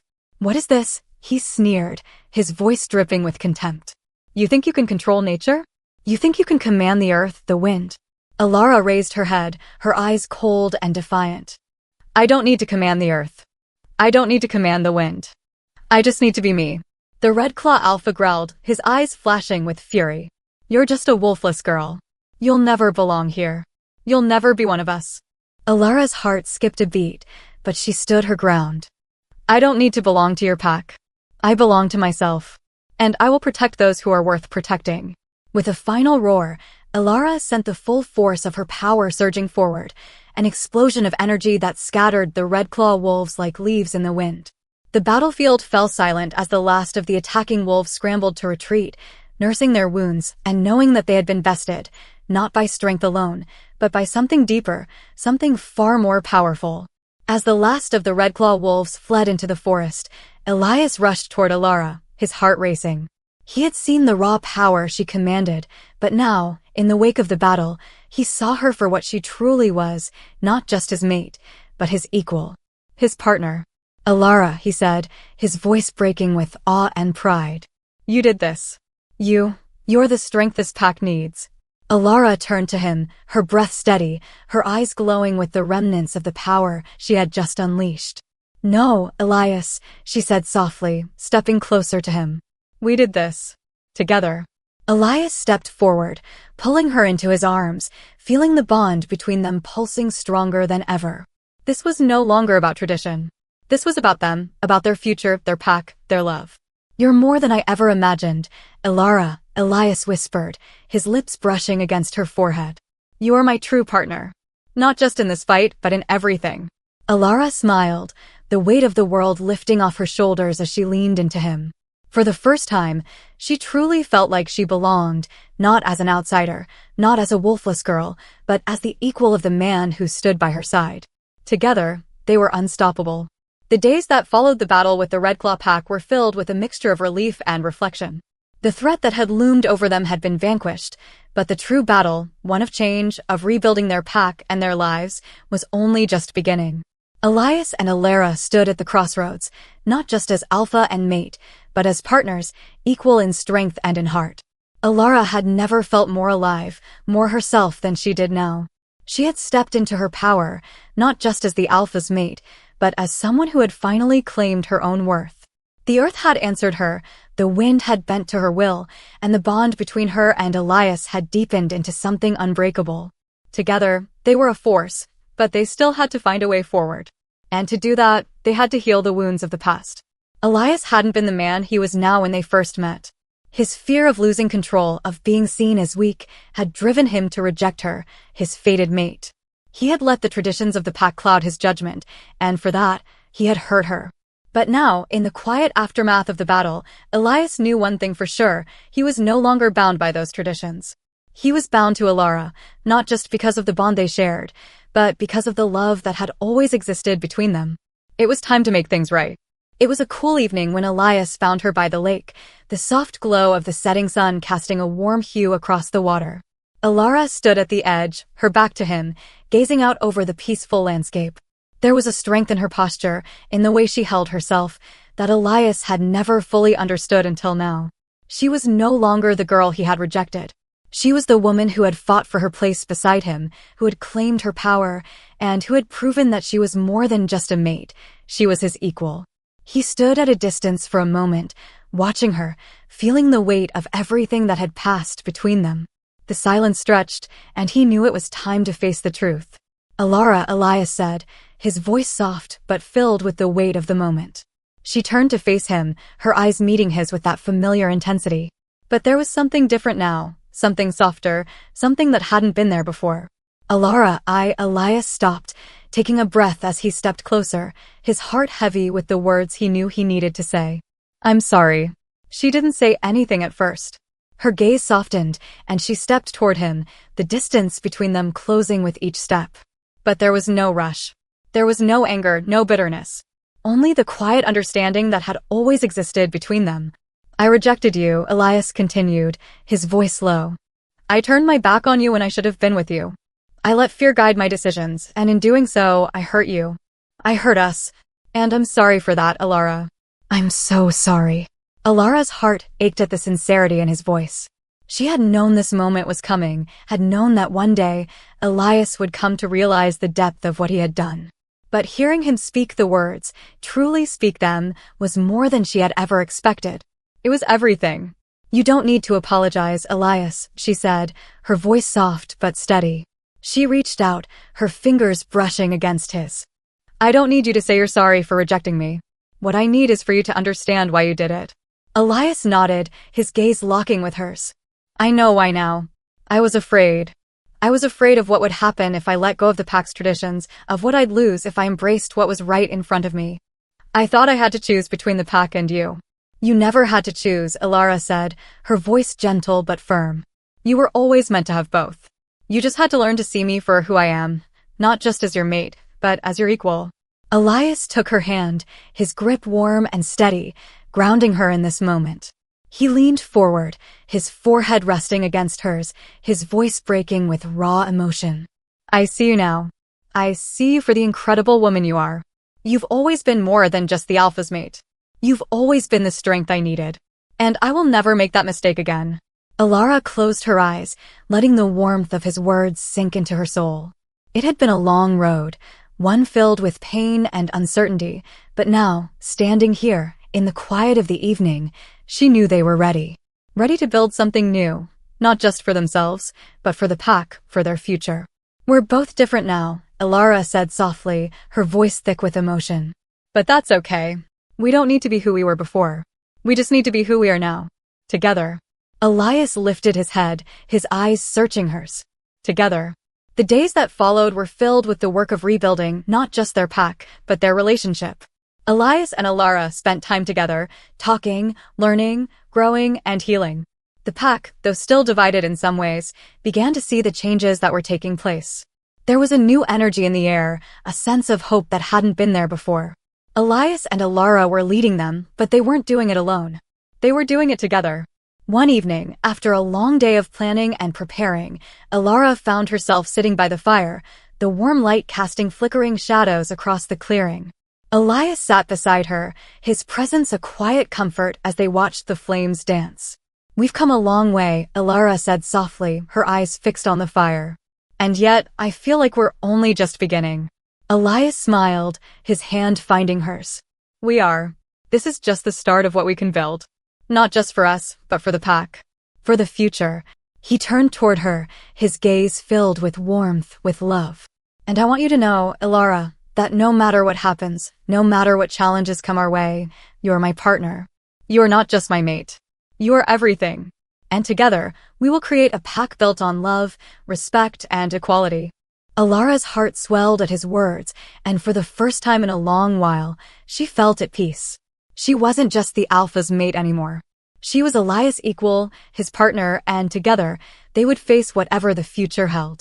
As the fire crackled, Elara rested her head against his shoulder, the warmth of the flames and the love between them a steady, comforting presence. They had faced the past, and now they were ready to face the future together.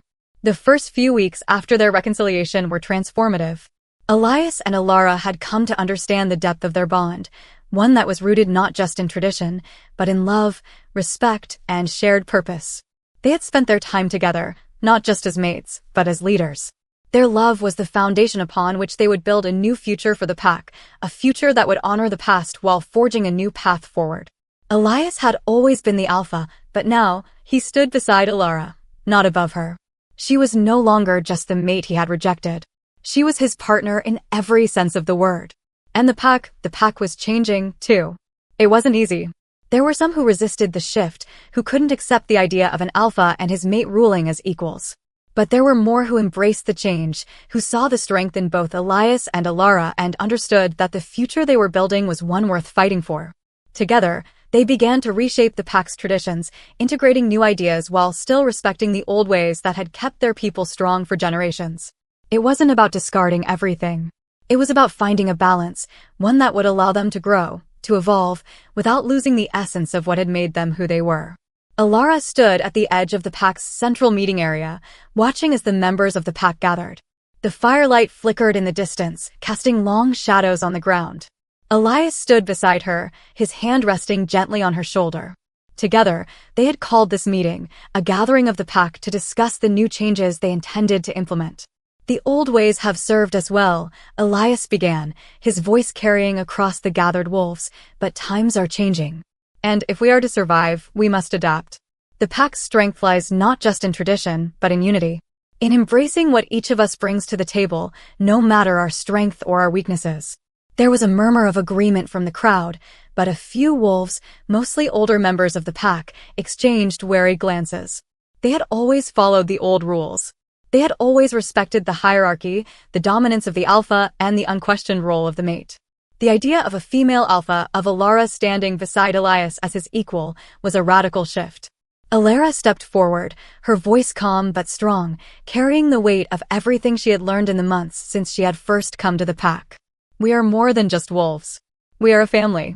And just as we grow stronger by working together, we will grow stronger by honoring the strengths of each individual. I am not here to replace the old ways, she said, her eyes meeting those of the pack members, but to build upon them. Together, we will respect the traditions that have served us well, but we will also forge a future that honors the contributions of everyone in this pack, no matter their gender, their bloodline, or their role. The silence that followed was heavy, but it was different from the silence they had once felt when these topics were brought up. There was no tension in the air, no cold stares. The pack was listening. Elias placed a hand on her arm, a subtle show of support. This isn't just about Elara and me. This is about the pack we are building together. A pack where everyone has a voice, where everyone's strengths are honored. One by one, the pack members began to speak. Some expressed their concerns, their fear of the unknown. Some were still unsure about the idea of a female alpha, but many more voiced their support. The younger wolves, those who had grown up in a world that was evolving, embraced the new vision with enthusiasm. They saw a future where they weren't just following orders, but actively participating in shaping the pack's destiny. The discussions that followed were difficult, but necessary. They talked about leadership, about how to make sure every wolf felt valued and heard. They discussed the integration of new ideas, like training for every wolf, male and female, to become stronger in both combat and strategy. Elara and Elias emphasized the importance of unity, of working together to create a more egalitarian pack that could move forward into a new era. The older wolves were still hesitant, but slowly, they began to see the value in the changes being proposed. They understood that change didn't have to mean the loss of their heritage, it could mean strengthening their foundation. Weeks passed, and the tension that had once plagued the pack began to dissipate. Elias and Elara worked side by side, leading the pack with the strength of their shared bond. They trained together, planned together, and made decisions together. And with each passing day, their love for one another grew deeper. It wasn't just a bond of fated mates, it was a bond of mutual respect, of shared purpose, of partnership. One evening, as they stood at the top of a hill overlooking the pack's territory, Elara looked at Elias, her heart swelling with pride. "We're doing it," she said softly, her voice full of wonder. "We're building something new." Elias smiled, his arm around her waist as he gazed out over the land they were both so fiercely committed to protecting. "We are. And it's just the beginning." They stood there for a while, in comfortable silence, watching the sunset together. The pack was thriving, slowly but surely. The younger wolves were learning, growing, and becoming leaders in their own right. The older members, though still hesitant, were beginning to embrace the changes, seeing that the new direction was bringing a new strength to the pack. And as the sun dipped below the horizon, Elara knew that the future was bright. She had found her place, not just as the alpha's mate, but as his equal. Together, they were stronger than they had ever been. Together, they would lead their pack into a new era, one built on love, respect, and strength. But as with all progress, there were still challenges to face. There were still those who resisted the change, who clung to the old ways, but Elara knew that the future was in their hands. She had the power to shape it, and with Elias by her side, nothing could stop them. As they returned to the pack's camp, hand in hand, Elias spoke again, his voice full of hope. "Elara, there's no one else I would want beside me on this journey. You are my heart, my strength, and together, we will lead this pack to a future unlike any we've ever known." Elara smiled, her heart full of love and purpose. "Together, Elias. Always." And with that, they turned toward the future, a future built on love, trust, and equality. They had broken the past's chains, and now the pack was free to grow, to evolve, and to thrive. The journey ahead was uncertain, but with each other by their side, Elias and Elara knew they could face anything. The days of uncertainty, of division, and fear were behind them. The pack had weathered the storm of rebellion, of challenges both internal and external, and had emerged stronger, united, and more resilient. The sun now rose on a new era, not just for Elias and Elara, but for every wolf in the pack.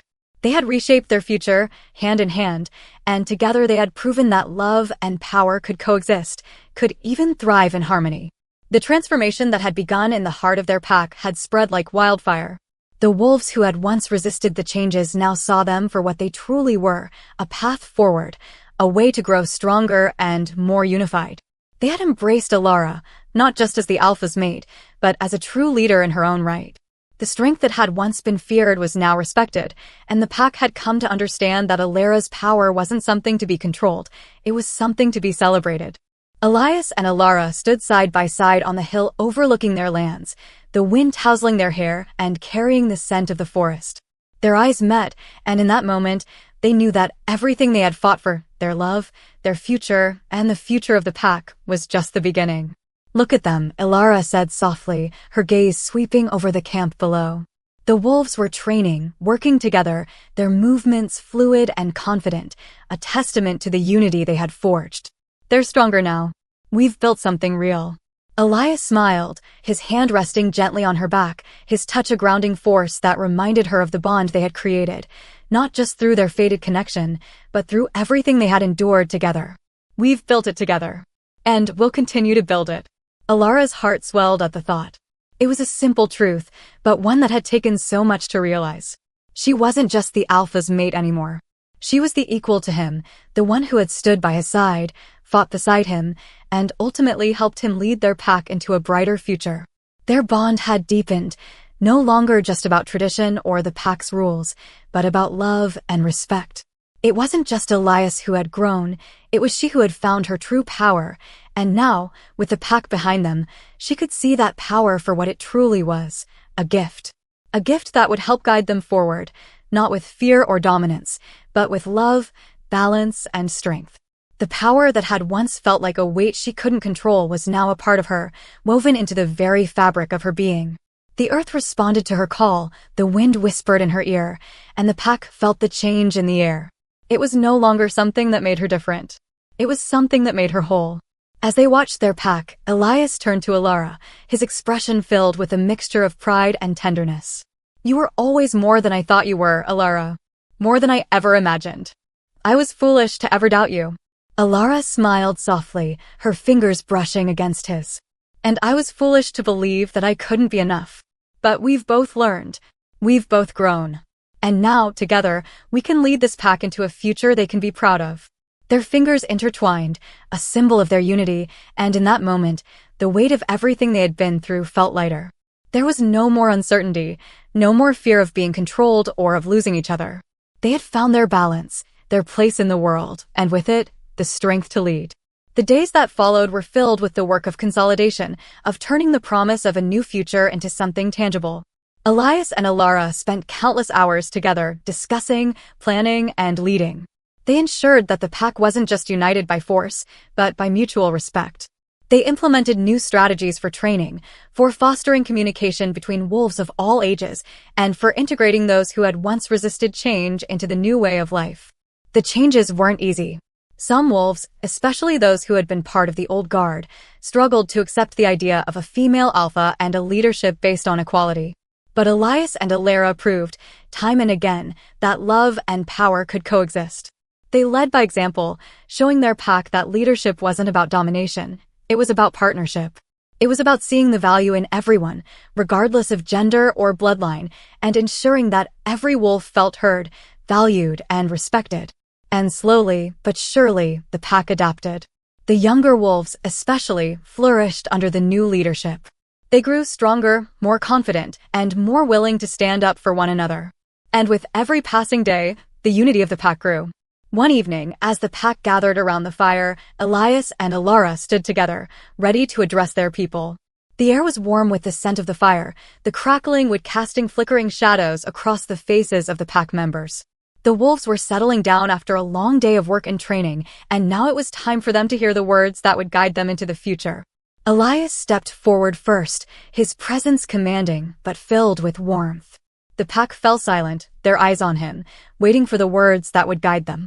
"We've come a long way," he began, his voice strong and steady. "We've fought battles, we've faced hardships, but together, we've grown. And now, we have the chance to shape our future, not just as individuals, but as a united pack. We are stronger than ever before, and we will continue to grow." He looked at Elara, his eyes filled with admiration and love. "And none of this would be possible without her, without Elara, my true partner. She is the strength we need to move forward, and she is the alpha I stand beside, not just as a mate, but as an equal." The pack members exchanged glances, some of them surprised, but many of them nodding in agreement. They had seen the change, the unity, the strength that Elias and Elara had brought to their pack. This was a pack built on love, respect, and equality. Elara stepped forward now, her presence just as commanding, her voice calm but filled with passion. I'm not here to replace the past. I'm here to build upon it. We will honor the traditions that have brought us to this point, but we will also embrace the future. We will create a pack where every wolf has a voice, where every wolf has a place. The pack sat in rapt attention, their hearts filled with the warmth of the fire and the promise of a brighter future. Together, Elias and Elara had forged a path forward, a path that honored the past, embraced the present, and paved the way for a future they could all be proud of. Later that night, as the fire burned low, Elias and Elara sat together, their backs against the cool earth.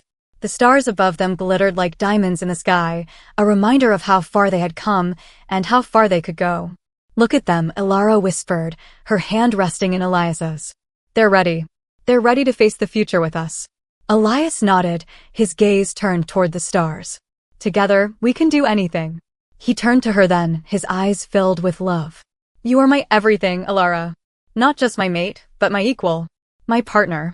And with you by my side, I know we'll lead this pack to greatness. Elara smiled, her heart swelling with love and pride. And together, we'll change everything. Not just for us, but for the pack. For our future. And with that, they sat together in the stillness of the night, knowing that their bond was unbreakable, that their love was the foundation of everything they had built and everything they would build in the future.